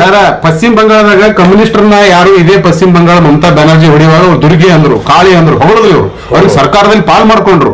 ಅವ್ರನ್ನ ಯಾವಾಗ ಅವರು ವಿರೋಧ ಪಕ್ಷದಲ್ಲಿ ಬಂದು ಕೂತರು ಕಾಂಗ್ರೆಸ್ನವರು ಅವ್ರನ್ನ ಹಿಗ್ಗಾಮುಗ್ಗವಾಗಿ ಬೈಲಾಕತ್ರು. ಆಮೇಲೆ ಇವರು ಭಯೋತ್ಪಾದಕರ ತಾಯಿ ಅಂದ್ರು, ಎಲ್ಲ ಅಂದ್ರು. ಅವಾಗ ಕಾಳೆ ಅದಕ್ಕೊಮ್ಮೆ ಭಯೋತ್ಪಾದಕರ ತಾಯಿ ಇದು ಆದ್ರು. ಆಮೇಲೆ ವಿರೋಧ ಪಕ್ಷ ಬಂದ ತಕ್ಷಣ ಅಧಿಕಾರದ ಬಂದ್ಬಿಟ್ರು. ಇದೊಂದು ಸ್ಟ್ರಾಟಜಿ ಆಯ್ತು ಅದು ಬಿಜೆಪಿ. ಇದನ್ನ ತಿಳ್ಕೊಂಡ್ಬಿಟ್ರೆ ಜನ, ಇಡೀ ದೇಶದ ಜನ ತಿಳ್ಕೊಂಡ್ಬಿಟ್ರೆ ಅಂದ್ರೆ ಸಾಕು, ಬಿಜೆಪಿ ದೇಶದಲ್ಲಿ ಇರ್ಲಿಕ್ಕೆ ಸಾಧ್ಯನೇ ಇಲ್ಲ, ಪೂರ್ತಿ ಜೀರೋ ಹೋಗ್ಬಿಡುತ್ತೆ ದೇಶ. ಅರ್ಥ ಮಾಡ್ಕೋಬೇಕಷ್ಟೇ. ಅದಂತೂ ನೀವು ಸಾಧ್ಯವಿಲ್ಲ. ಈಗ ಮುಗೀತು, ಕಾಂಗ್ರೆಸ್ ಅದೇ ಮುಗಿದೋಗೈತಿ. ಮುಂದಿನ ದಿನಮಾನಗಳೆಲ್ಲ ಭಾರತೀಯ ಜನತಾ ಪಕ್ಷ ಅದಾವ. ನೀವು ಕಾಂಗ್ರೆಸ್ ಅವ್ರು ಯಾರು ನಿಮಗೆ ರಾಜಕೀಯ ವಿಚಾರ ಇರ್ಬೋದು ಏನಿದ್ರು, ನೀವು ಬಿಜೆಪಿಗೆ ಬರತಕ್ಕಂಥದ್ದು ಕಾಂಗ್ರೆಸ್ ನಾಯಕರ ನಿರ್ಧಾರಗಳು ಬಹಳ ಆಕೈತಾವ. ವಿಶೇಷ ಬಿಜಾಪುರ ಜಿಲ್ಲೆ ಒಳಗೆ ನಮ್ಗೆ ಇಷ್ಟು ಫೋನ್ ಬರಾಕೈತಾವ. ಈಗ ನಮ್ಮನ್ನು ಸೇರ್ಪಡೆ ಮಾಡ್ಕೊರುತ್ತೆ ಚಂದ, ನಾವು ವೇಟ್ ಮಾಡಕತ್ತೀವಿ ಸರ್. ದಯವಿಟ್ಟು ಒಟ್ಟಿಗೆ ಸೇರ್ಪಡೆ ಮಾಡ್ಕೊಂಡ್ರೆ ದೊಡ್ಡ ಪ್ರಮಾಣದಲ್ಲಿ ಯಾವಾಗ ದೇಶದ್ರೋಹದ ಕೆಲಸ ಯಾರೇ ಮಾಡ್ಲಿ ಅವಾಗ ಭಾರತೀಯ ಜನತಾ ಪಕ್ಷ ಯಾವಾಗ್ಲೂ ದೇಶ ಮೊದಲು ಅಂತಕ್ಕಂಥದ್ದು ಅವಾಗ ವಿರೋಧ ಮಾಡಿದ್ವಿ. ಯಾವಾಗ ಅದು ಅದೇ ರೀತಿ ಪಕ್ಷದ ದ್ರೋಹ ಮಾಡುವಾಗ ಮತ್ತೆ ತಗೊಂಡಿರುವಂತ ಉದಾಹರಣೆಗಳು ಸಾಕಷ್ಟು ಇದೆ ಸರ್. ಪಕ್ಷದ ದ್ರೋಹವನ್ನು ಮಾಡಿದ್ದಾರೆ. ನಿಮ್ಮ ಪಕ್ಷ ದ್ರೋಹ ಮಾಡಬಹುದು, ದೇಶದ್ರೋಹ ಅದನ್ನು ಕೂಡ ನಾವು ಸಹಿಸಂಗಿಲ್ಲಲ್ಲ. ಅದಕ್ಕೆ ಮತ್ತೆ ಎಲ್ಲ ಹೊರಗೆ ಹಾಕ್ತಕ್ಕಂಥದ್ದು. ಆಮೇಲೆ ಇನ್ನೊಂದು, ನೀವು ಏನು ದಾವಣಗೆರೆ ಮತ್ತು ಇದರದ್ದು ವೋಟ್ ಶೇರ್ ಬಿಜೆಪಿ ಇನ್ಕ್ರೀಸ್ ಆಗಿದೆ. ಎಷ್ಟಾಗಿದೆ ಸರ್ ವೋಟ್ ಶೇರ್? ನಮಗೆ ಈಗ ಲಾಸ್ಟ್ ಟೈಮ್ 30,000 ಗಟ್ಟಲೆ ನಮ್ಮ ದಾವಣಗೆರೆ ಒಳಗೆ ಲೀಡ್ ಬರ್ತಿತ್ತು. 30,000 ಮೇಲೆ ಲೀಡ್ ನಲ್ಲಿ ಇವರು ಅಲ್ಲಿ ದಾವಣಗೆರೆ ಆಗ್ತಿತ್ತು. ಈ ಸಲ ಲಾಸ್ಟ್ ಬೈ 5,000 ವೋಟ್ಸ್. ಏನೋ 2,500 ವೋಟ್ ತಗೊಂಡಿದ್ರೆ ನಾವು ಗೆದ್ದಿದ್ದೀವಿ. ಅಷ್ಟು ಸಮೀಪದಲ್ಲಿ ಬಂದ್ವಿ ಆಡಳಿತ ಪಕ್ಷ. ಮತ್ತು ಇಲ್ಲಿ ಬಾಗಲಕೋಟೆದೊಳಗೂ ಕೂಡ ನಮ್ದು ಸ್ವಲ್ಪ ವೋಟ್ ಶೇರ್ ಜಾಸ್ತಿ ಆಗಿದೆ. ಸೊ ಅಂದಾಗ ಎಫೆಕ್ಟ್ ಆಗಿಲ್ಲ ಅಂತೀರಿ? ಇಲ್ಲ ಸರ್, ಅಲ್ಲಿ ಏನಾಗಿದೆ ಗೊತ್ತೇ, ಇವ್ರು ಬಿ ಟೀಮ್ಗಳು ಬಹಳ ಅದಾವ ಬಿಜೆಪಿ. ಅಲ್ಲಿ ಎಷ್ಟೇ ಪ್ರಯತ್ನ ಮಾಡಿದ್ರು ಕೂಡ ಗೆಲ್ಲಿಕ್ ಆಗಲಿ ಸಾಧ್ಯ. ಆ ಪಕ್ಷಗಳನ್ನ ಕಣಕ್ಕಿಳಿಸಿದ್ರು, ಕಾಂಗ್ರೆಸ್ ವಿರುದ್ಧ ಮಾತಾಡಕ್ ಹಚ್ಚಿದ್ರು, ಏನ್ ಮಾಡಿ ಪಕ್ಷ ಡಿವೈಡ್ ಮಾಡಕ್ ಎಷ್ಟು ಬೇಕೋ ಅಷ್ಟೆಲ್ಲ ಕೆಲಸ ಮಾಡಿದ್ರು ಕೂಡ ಬಿಜೆಪಿ ಬಿ ಟೀಮ್ಗಳು ಸಕ್ಸಸ್ ಆಗಿ ಓಟ್ ತಗೊಳ್ಳಲು ಫೇಲ್ಯೂರ್ ಆಯ್ತು. ಅದಕ್ಕೆ ಅಲ್ಲಿ ಬಿಜೆಪಿ ಸೋಲ್ತು. ದಕ್ಷಿಣ ಭಾರತದ ಬಾಗಿಲನ್ನ ಆಲ್ಮೋಸ್ಟ್ ಅಲ್ಲಿ ಬಿಜೆಪಿಗೆ ಬಂದಾಗಿದೆ. ಬಿಜೆಪಿಯ ಬಾಗಿಲು ಬಂದಾಗಿದೆ. ಸೋಲ್ ಹೇಳಿದ್ರಲ್ಲ, ನಮ್ಮ ದ್ವಾರ ಬಾಗಿಲ ಓಪನ್ ಮಾಡ್ಲಿಕ್ಕೆ ನಮಗೆ ಎಚ್ಚರಿಕೆ ಕೊಟ್ಟಂತ ಗಂಟೆಗೆ ತಗೊಂಡು ನಾವು ಯಡಿಯೂರಪ್ಪ ಪಕ್ಷಾತೀತವಾಗಿ ಅವರು ಯಾವುದೇ ಪಕ್ಷದಲ್ಲಿದ್ರು ಕೂಡ ಅವ್ರು ಹಿರಿಯರು, ಅವ್ರನ್ನ ನಾವು ಹಿರಿತನಕ್ಕೆ ಗೌರವ ಕೊಡ್ತೀವಿ. ಆದ್ರೆ ಅವ್ರ ಮೇಲೆ ಇರ್ತಕ್ಕಂಥ ಆಪಾದನೆಗಳನ್ನ ತೆಗೆದಿಟ್ಟು ನೀವು ಅಭಿಮಾನೋತ್ಸವ ಮಾಡಿದ್ರೆ ನಾವು ಇನ್ನೂ ಕೂಡ ಏನಪ್ಪಾ ಇದು ಮಾಡ್ತಿದ್ವಿ. ಅವ್ರ ಮೇಲೆ ಆಪಾದನೆ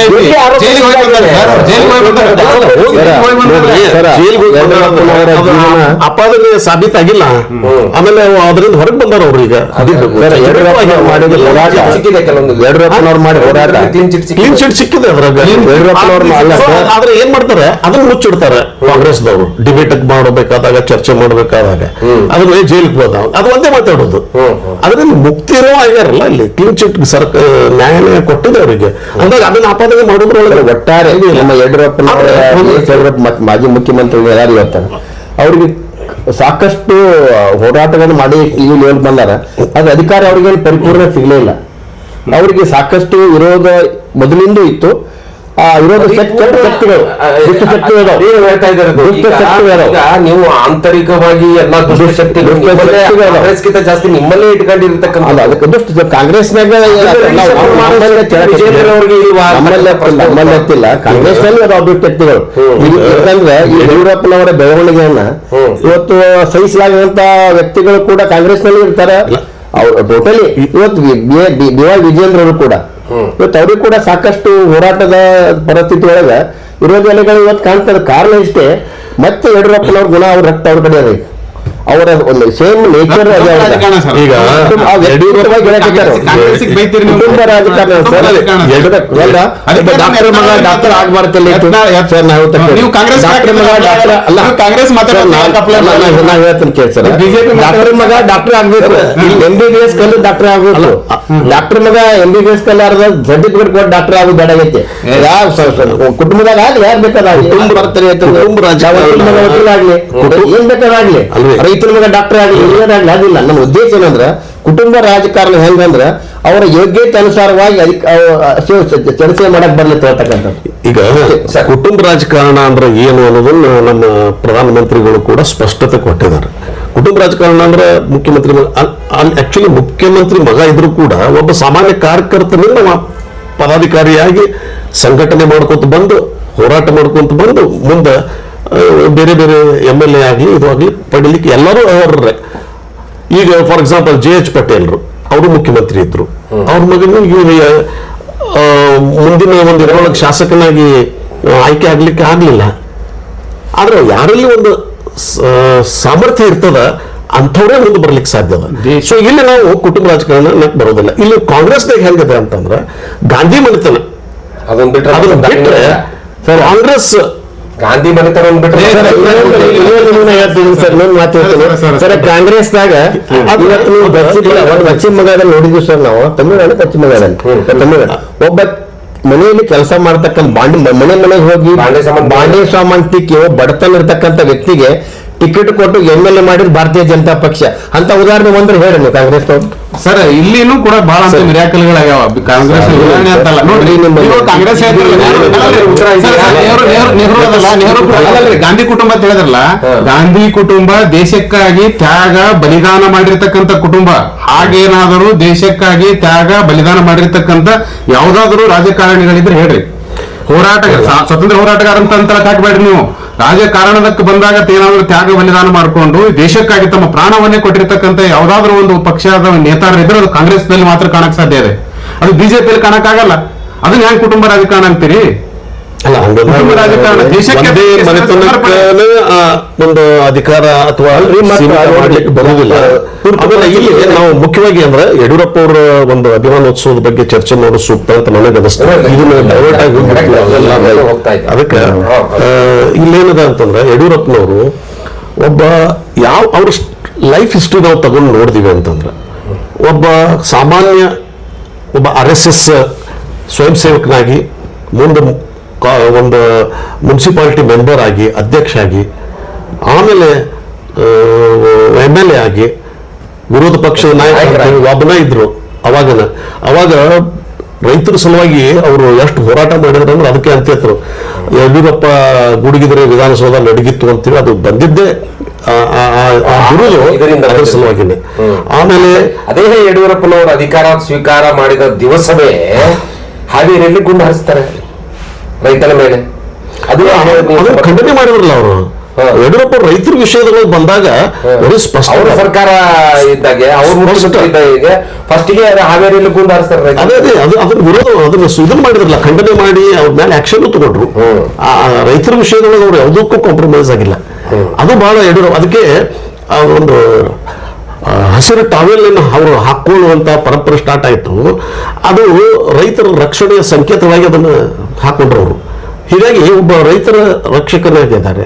ಆಮೇಲೆ ಸಂಧ್ಯಾ ಸುರಕ್ಷಾ ಯೋಜನೆ ಅವ್ರದೇ ಬಡವರಿಗೆ ಮತ್ತು 65 ವಯಸ್ಸಿನ ಮೇಲ್ಪಟ್ಟವರಿಗೆ, ಒಂದು ಅಸಂಘಟಿತ ಕಾರ್ಮಿಕರಿಗೆ ಎಲ್ಲರಿಗೆ ಪಿಂಚಣಿ ಕೊಡ್ತಕ್ಕಂಥದ್ದು. ಭಾಗ್ಯಲಕ್ಷ್ಮಿ ಹುಟ್ಟಿದ ಮಗುವಿಗೆ 10,000 ರೂಪಾಯಿ FD ಇಟ್ಟು 18 ವಯಸ್ಸು 1 ಲಕ್ಷ ಬರುವಂತ ಮಾಡೋದು. ಅದು ಆ ಯೋಜನೆ ಇವತ್ತು ಕಾಂಗ್ರೆಸ್ನವ್ರು ಸ್ಥಗಿತ ಮಾಡಿದ್ದಾರೆ. ಅದನ್ನು ಕೊಟ್ಟವರು ಯಡಿಯೂರಪ್ಪನವರೇ. ಮತ್ತು ಅಷ್ಟೇ ಅಲ್ಲದೆ ಅನೇಕ ಒಂದು ಆಡಳಿತಾತ್ಮಕ ಇದ್ರೊಳಗೆ ಸೈಕಲ್ ಕೊಟ್ಟರು, ಬದಲಾವಣೆ ಮಾಡಿದ್ರು. ಮಕ್ಕಳಿಗೆ ಸೈಕಲ್ ಕೊಡ್ತಕ್ಕಂಥದ್ದು, ಇಂಥವು ಸಾಕಷ್ಟು ಯೋಜನೆಗಳನ್ನ ಜಾರಿಗೆ ತಂದಿದ್ದಕ್ಕನ ಯಡಿಯೂರಪ್ಪನಲ್ಲಿ ಒಂದು ವಿಶೇಷ ಏನಿತ್ತಂದ್ರೆ ಸ್ಪಷ್ಟತೆ ಇತ್ತು. ಇದನ್ನ ಮಾಡ್ಬೇಕಂದ್ರೆ ಮಾಡಿಬಿಡ್ತಿದ್ರು, ಯಾರ ಬಗ್ಗೆನೂ ಅವರು ವಿಚಾರ ಮಾಡ್ತಿದ್ದಿಲ್ಲ. ಅದನ್ನ ಜನ ಆಕ್ಸೆಪ್ಟ್ ಮಾಡ್ತಿತ್ತು. ಅವ್ನು ಬಿಡ್ರಿ, ಅವ್ನು ನಾವು ಏನ್ ಮಾಡೋದಿಲ್ಲ. ಈಗ ಈಗ ಹೆಂಗದ ಅಂದ್ರೆ ನೋಡ್ರಿ, ಅವ ದರ್ವೊಂದಕ್ಕೂ ಅಪೋಸ್ ಮಾಡ್ತಿದ್ರೆ ಅಂತವ್ನ ಏನ್ ಮಾಡೋರು ನೀವು ಬೇಕಾದ್ ಮಾಡ್ರಿ, ನೀವು ಅಪೋಸ್ ಮಾಡೋರೆ ಅವ್ರ ಅಂತವ್ರು ತಗೊಂಡು ಇಲ್ಲಿ ಅವರು ಒಂದು ಕಾಲಕ್ಕೆ ಯತ್ನಾಳ್ ಅವರು ಕೂಡ ಯಡಿಯೂರಪ್ಪನವ್ರ ಜೊತೆ ಕೈ ಜೋಡಿಸಿ ಹೆಲ್ಪ್ ಮಾಡಿದ್ದಾರೆ. ಯಡಿಯೂರಪ್ಪನವ್ರ ಜೊತೆ ಓಡಾಡಿದ್ದಾರೆ. ಯಡಿಯೂರಪ್ಪನವ್ರಿಗೆ ತ್ರಾಸಿದ್ದಾಗ ಅವ್ರು ನಿಂತು ಓಡಾಡಿ ಮಾಡಿದ್ದಾರೆ. ಯಡಿಯೂರಪ್ಪನವರು ಈಗ ಪಕ್ಷವನ್ನ ತೆಗೆದುಕೊಂಡು ಹೋಗಿದ್ದಾರೆ. ಮತ್ತು ಅವ್ರನ್ನ ಹೇಗೆ ನೀವು ಅಲ್ಲಿಗಳಿತೀರಿ? ಯಾರನ್ನ? ಯತ್ನಾಳ್ ಅವ್ರನ್ನ. ಸರ್, ಆ ಹಂತದವ್ರಿಗೆ ಇದ್ದಾಗಲೂ ನಾ ಹೇಳ್ತಾ ಇದ್ದೀನಿ, ಯಡಿಯೂರಪ್ಪನವರು ಒಂದು ಆಲದ ಮರ ಇದ್ದಂಗ ಏನ್ರಿ, ಅದ್ರ ಅಂಡರ್ದಾಗ ಯಾರು ಬರ್ತೀರಿ ನಿಮಗೆ ನೆರಳು ಕೊಟ್ಟಾರ. ಹಿಂಗ್ ಮಾಡಿ ಅವ್ರು ಅದರಿಂದ ಹೊರಗೆ ಹೋದವ ಬಿಸಿಲಿನಾಗೆ ನಿಂತಾನ. ಅಂದ್ರೆ ಯತ್ನಾಳ್ ಬಿಸಿಲಲ್ಲಿ ಅದೇ ಹೇಳೋದು ನಾನು. ಅಂತ ದೊಡ್ಡ ಶಕ್ತಿ ಅದು ಕರ್ನಾಟಕದೊಳಗ ಅವರಂತ ಇದನ್ನ ನಾನು ಸಮೀಪದಿಂದ ನೋಡ್ತೀನಿಲ್ಲ, ಅದು ಅದ್ಭುತವಾದಂತ ಶಕ್ತಿ ಅವ್ರದ್ದು, ಇದನ್ನ ಮಾತ್ರ ಹೇಳ್ಬೋದು. ಹೀಗಾಗಿ ಇವ್ರನ್ನ ಪರಿಗಣನೆಗೆ ತೆಗೆದುಕೊಂಡಿದ್ರೆ ಇವತ್ತು ಯಡಿಯೂರಪ್ಪನವರು ಈ ಅಭಿಮಾನೋತ್ಸವವನ್ನ ಮಾಡ್ಕೊಂಡು ಇವರೇ ನಿಂತು ಮಾಡ್ತಿದ್ರು ಏನೋ, ಯತ್ನಾಳ್ ಅವರೇ ನಿಂತು ಯಡಿಯೂರಪ್ಪ ಅಭಿಮಾನೋತ್ಸವ ಮಾಡ್ತಿದ್ರು. ಇವತ್ತು ಒಂದು ಒಳ್ಳೆಯ ವ್ಯಕ್ತಿಯನ್ನ ಅಥವಾ ಈಗ ಮಾತನ್ನಿಂದ ಯಾರು ಒಳ್ಳೆ ವ್ಯಕ್ತಿ ರೀ ಇವ್ರೆ? ಯತ್ನಾಳ್ ಒಳ್ಳೆ ವ್ಯಕ್ತಿ ಅಂತೀರಿ ನೀವು? ಅದು ಒಳ್ಳೆ ವ್ಯಕ್ತಿನೇ. ಬಾಯಿ ಮನೆ ಓಡಾಡ್ಕೊತಿದ್ರಿ ಅಂತ ಒಳ್ಳೆ ವ್ಯಕ್ತಿ ರೀ? ಯಾರು ಹಿರಿಯರು ಗೊತ್ತಿಲ್ಲ, ಕಿರಿಯರು ಗೊತ್ತಿಲ್ಲ, ಪಕ್ಷ ಈ ಗೊತ್ತಿಲ್ಲ. ಸಂದರ್ಭದೊಳಗೆ ನನಗನ್ನಿಸ್ತದೆ ಬಹಳ ಅವರು ಬೇಡ ಅನ್ನೋದಲ್ಲ. ಯಡಿಯೂರಪ್ಪ ಅವರ ಅಭಿಮಾನೋತ್ಸವದಲ್ಲಿ ಯತ್ನಾಳ್ ಅವ್ರ ಪಾತ್ರನೂ ಮುಖ್ಯ ಇತ್ತು. ಯತ್ನಾಳ್ ಅವ್ರನ್ನ ಹೊಲಿಸ್ಕೊಂಡು ನಾಳೆ ಬಿಜೆಪಿಗೆ ತೆಗೆದುಕೊಂಡು ಬಂದ್ರೆ, ಒಂದ್ ನಿಮಿಷ ನಾ ಕಂಪ್ಲೀಟ್ ಮಾಡ್ತೀನಿ, ಯತ್ನಾಳ್ ಅವ್ರನ್ನ ಬಿಜೆಪಿಗೆ ತೆಗೆದುಕೊಂಡು ಬಂದ್ರೆ ಪಕ್ಷ ಇನ್ನಷ್ಟು ಬಲವರ್ಧನೆ ಆಗ್ತದೆ. ಸರ್ ಒಂದ್ ಮಾತು ಅವರೇ ನೋಡಿ, ಯತ್ನಾಳ್ ಪಾಟೀಲ್ ಬಗ್ಗೆ ಒಂದ್ ಮಾತು ಹೇಳ್ತೀನಿ ನಾನು. ಅವರು ಬಸವ ಯಾಕಂದ್ರೆ ಈ ವೀರೇಶ್ವರ ಹೇಳಿದಂಗ ದೊಡ್ಡ ಆಲದ ಮರದ ಆ ಸಂಬಂಧವನ್ನು ಕಟ್ ಮಾಡಿ ತಾವು ಆಲದ ಮರ ಆಗ್ಬೇಕಂತ ಕನಸ್ಕೊಂಡ್ರಲ್ಲ, ಅಲ್ಲಿ ಅವ್ರ ಫೇಲ್ಯೂರ್ ಆಯ್ತು. ಯಾಕಂದ್ರೆ ಅವರಿಂದ ಅವ್ರು ಇನ್ನೊಂದು ತಪ್ಪು ಹೇಳ್ತೀನಿ ನಿಮ್ಗೆ. ನಿರಾಣಿ ಅವರು ಬಸವನಗೌಡರು ಅವ್ರ ಮಾತಿನಲ್ಲಿ ಏನು ನಿರಾಣಿ ಅವರು ಮುಖ್ಯಮಂತ್ರಿ ಆಗುವಂತ ಒಂದು ಪೊಸಿಷನ್ ಬಂದ್ಬಿಟ್ಟಿದ್ರು. ನಿರಾಣಿ ಮುಖ್ಯಮಂತ್ರಿ ಆಗ್ತಕ್ಕಂಥ ಒಂದು ವಾತಾವರಣ ಸಂದರ್ಭದೊಳಗೆ ಕ್ರಿಯೇಟ್ ಆಗಿತ್ತು. ನಮ್ಮ ಹೈಕಮಾಂಡ್ ಏನೇನೋ ಮಾತನಾಡ್ಬಿಟ್ರು. ನಮ್ಮ ಬಿಜಾಪುರ ಮತ್ತು ಬಾಗಲಕೋಟೆ ಜಿಲ್ಲೆಯೊಳಗ ಅಂತ ಅವಕಾಶವನ್ನು ಅದು ಒಂದು ಅವ್ರ ಕಾರಣನೇ. ಇವತ್ತು ತಾವು ಕೂಡ ಆ ಯಡಿಯೂರಪ್ಪ ನೋಡಿ ಚಲೋ ಸಂಬಂಧ ಇಟ್ಕೊಂಡು ಹೋಗಿದ್ರಿಂದ ಇವತ್ತು ಅವರು ಕೂಡ ಎಂತ ಅವಕಾಶಗಳು ಸಿಗ್ತಿದ್ರು ಅವ್ರಿಗೆ. ಅವಕಾಶ ಸಿಗ್ತಿದ್ರು. ಈಗ ನಾವು ಮಾತಾಡೋದು ಬೇಡ ಸರ್. ಬಿಜಾಪುರ ಜಿಲ್ಲೆ ನಾವು ಜಿಲ್ಲಾ ಅಧ್ಯಕ್ಷ ನಾನು ಹೇಳ್ತೀನಿ, ಪ್ರತಿ ಒಂದು ಕಡೆ ನಾನು ಹೋದಾಗ ಬಸವನಗೌಡ ಬಗ್ಗೆ ಚರ್ಚೆ ಮಾಡ್ತಾರೆ ನೋಡಿ ಕೆಲವರು, ಅವ್ರು ಒಂದೇ ಮಾತಾಡ್ತಾರೆ. ಏನು ನಮ್ಮ ಗೌಡ್ರ ಬಾಯಿ ಚಲೋ ಇತ್ತು, ಸರಿಯಾಗಿತ್ತಂದ್ರೆ ನಮ್ಮ ಬಸವನವ್ರು ರೇಂಜ್ ಹಾಕಿದ್ರು ಅಂತಕ್ಕಂಥ ಮಾತು ಬಿಜಾಪುರದ ಪ್ರತಿಯೊಬ್ಬರ ಮಾತಿನ ಮಾತಲ್ಲಿ ಬರ್ತದೆ. ಅವರು ಏನಾರ ಆಗ್ಲಿ ಬಿಡ್ಲಿ ಅದು ಬೇರೆ ಬೇರೆ ಮಾತು. ಈಗ ನಾವು ಹೇಳೋದು ಇಷ್ಟ, ಅವರ ಒಂದು ಮಾರ್ಗದರ್ಶನ ಇವತ್ತು ಎಲ್ರಿಗೂ ಬೇಕಾಗಿದೆ. ಈ ಯಡಿಯೂರಪ್ಪ ಅವರ ಅಭಿಮಾನೋತ್ಸವ ಪಕ್ಷಕ್ಕೆ ಲಾಭನೋ ನಷ್ಟನೋ? ಪಕ್ಷಕ್ಕೆ ಸಹಜವಾಗಿ ಲಾಭ ಇದೆ, ಇಲ್ಲ ನಂಗಿಲ್ಲ. ನಾವು ಪಕ್ಷಕ್ಕೂ ಲಾಭ ಆಗ್ತದೆ, ಮತ್ತೆ ಒಂದು ಮಾರ್ಗದರ್ಶನ ಸಿಗ್ತದೆ, ಒಂದು ಸ್ಫೂರ್ತಿ ಸಿಗ್ತದೆ.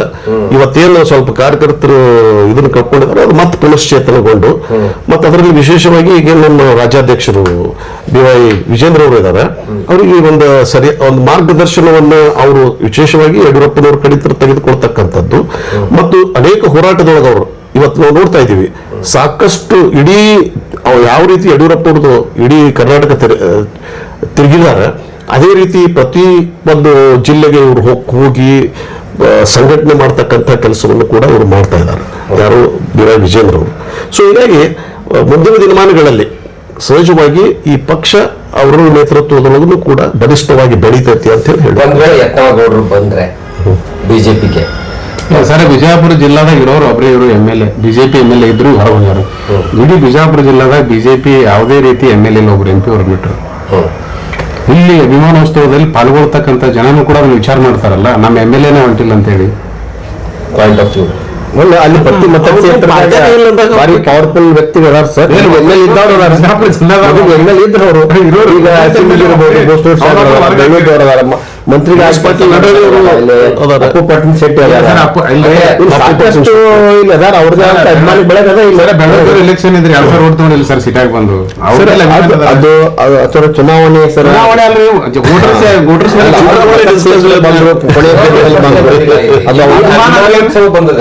ಅಭಿಮಾನ ಸಾರ್ವಜನಿಕರು ಕೂಡ ಇವತ್ತು ಅವರು JDS ನಮ್ಮ ಶ್ರೀನಾಥ್ ಅವ್ರಿಗೆ ವೈಯಕ್ತಿಕವಾಗಿ ಕೇಳ್ರಿ, ಯಡಿಯೂರಪ್ಪರ ಮೇಲೆ ಅವ್ರದ್ದು ಅಭಿಮಾನ ಐತಿ ಇಲ್ಲೋ, ಅವ್ರು ಏನಂತಾರ ಅವ್ರಿಗೆ ಅಭಿಮಾನ ಐತಿ. ನಾವು ವೈಯಕ್ತಿಕವಾಗಿ ಅವ್ರ ಹಿರಿತನಕ್ಕೆ ಅವ್ರ ಅನುಭವಕ್ಕೆ ನಾವು ಗೌರವಿಸ್ತೇವೆ, ಆದ್ರೆ ಅವ್ರ ಮೇಲೆ ಇರ್ತಕ್ಕಂಥ ಆಪಾದನೆಗಳದಾವಲ್ಲ ಅವುಗಳನ್ನ ನಾವು ಒಂಥರ ಮುಕ್ತಾಗಿದ್ದಾರೆ. ಈಗ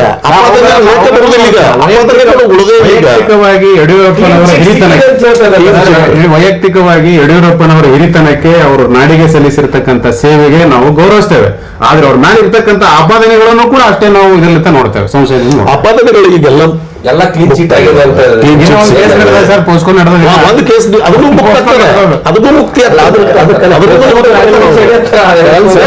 ಯಾವ ರೀತಿ ಚರ್ಚೆ ಆತ ಒಬ್ಬ ಹೆಣ್ಮಗಳ ಪೋಕ್ಸೋ ಕೇಸ್ ಮಾಡಿದಂತ ಹೆಣ್ಮಗಳು ಆಕಿನ ನೇಚರ್ ಎಲ್ಲ ಗೊತ್ತಾಗಿತ್ತು ಅದೆಲ್ಲ ಅದನ್ನು ಹೆಚ್ಚು ಕಡಿಮೆ ಅದು ಇರೋದ್ರಿಂದ ನಾವು ಚರ್ಚೆ ಮಾಡೋದು ಕೇಸ್ ಐತಿ ಸರ್ ಹೇಳಕತ್ತೀವಿ. ಓಕೆ, ಈಗ ಮುಂದಿನ ಈಗ ಈ ಅಂದಾಜು ಈ ಕಾರ್ಯಕ್ರಮಕ್ಕೆ ಸರ್ ಅಧ್ಯಕ್ಷರೇ ಬಿಜಾಪುರದಿಂದ ಎಷ್ಟು ಜನ ಹೋಗ್ತಾರೆ? ನೋಡಿ, ಬಿಜಾಪುರದಿಂದ ನನ್ನ ಗೊತ್ತಿದ್ದ ಪ್ರಕಾರ ಸುಮಾರು 20,000 ಜನ ಹೋಗ್ತಕ್ಕಂಥ ನಿರೀಕ್ಷೆ 100 ಇದೆ. ಯಾಕಂದ್ರೆ ಸಾಕಷ್ಟು ನಮ್ಮ ಕಾರ್ಯಕರ್ತರು ಇಲ್ಲಿ 500 ಜನ ಇದ್ದೀವಿ ನಾವು. 500 ಜನ ಎಲ್ಲ ವೆಹಿಕಲ್ಸ್ ಇದಾವ.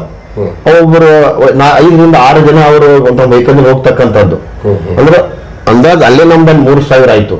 ಈಗ ಪ್ರತಿ ಮತಕ್ಷೇತ್ರದ ನಾಯಕರು ಕೂಡ ಸಾಕಷ್ಟು ಕ್ರೋಜರ್ಗಳನ್ನ ವ್ಯವಸ್ಥೆ ಮಾಡಿಕೊಟ್ಟಿದ್ರು ಅವರು ಮತಕ್ಷೇತ್ರ 50 ಕ್ರೋಜರ್ ಅದಾವ.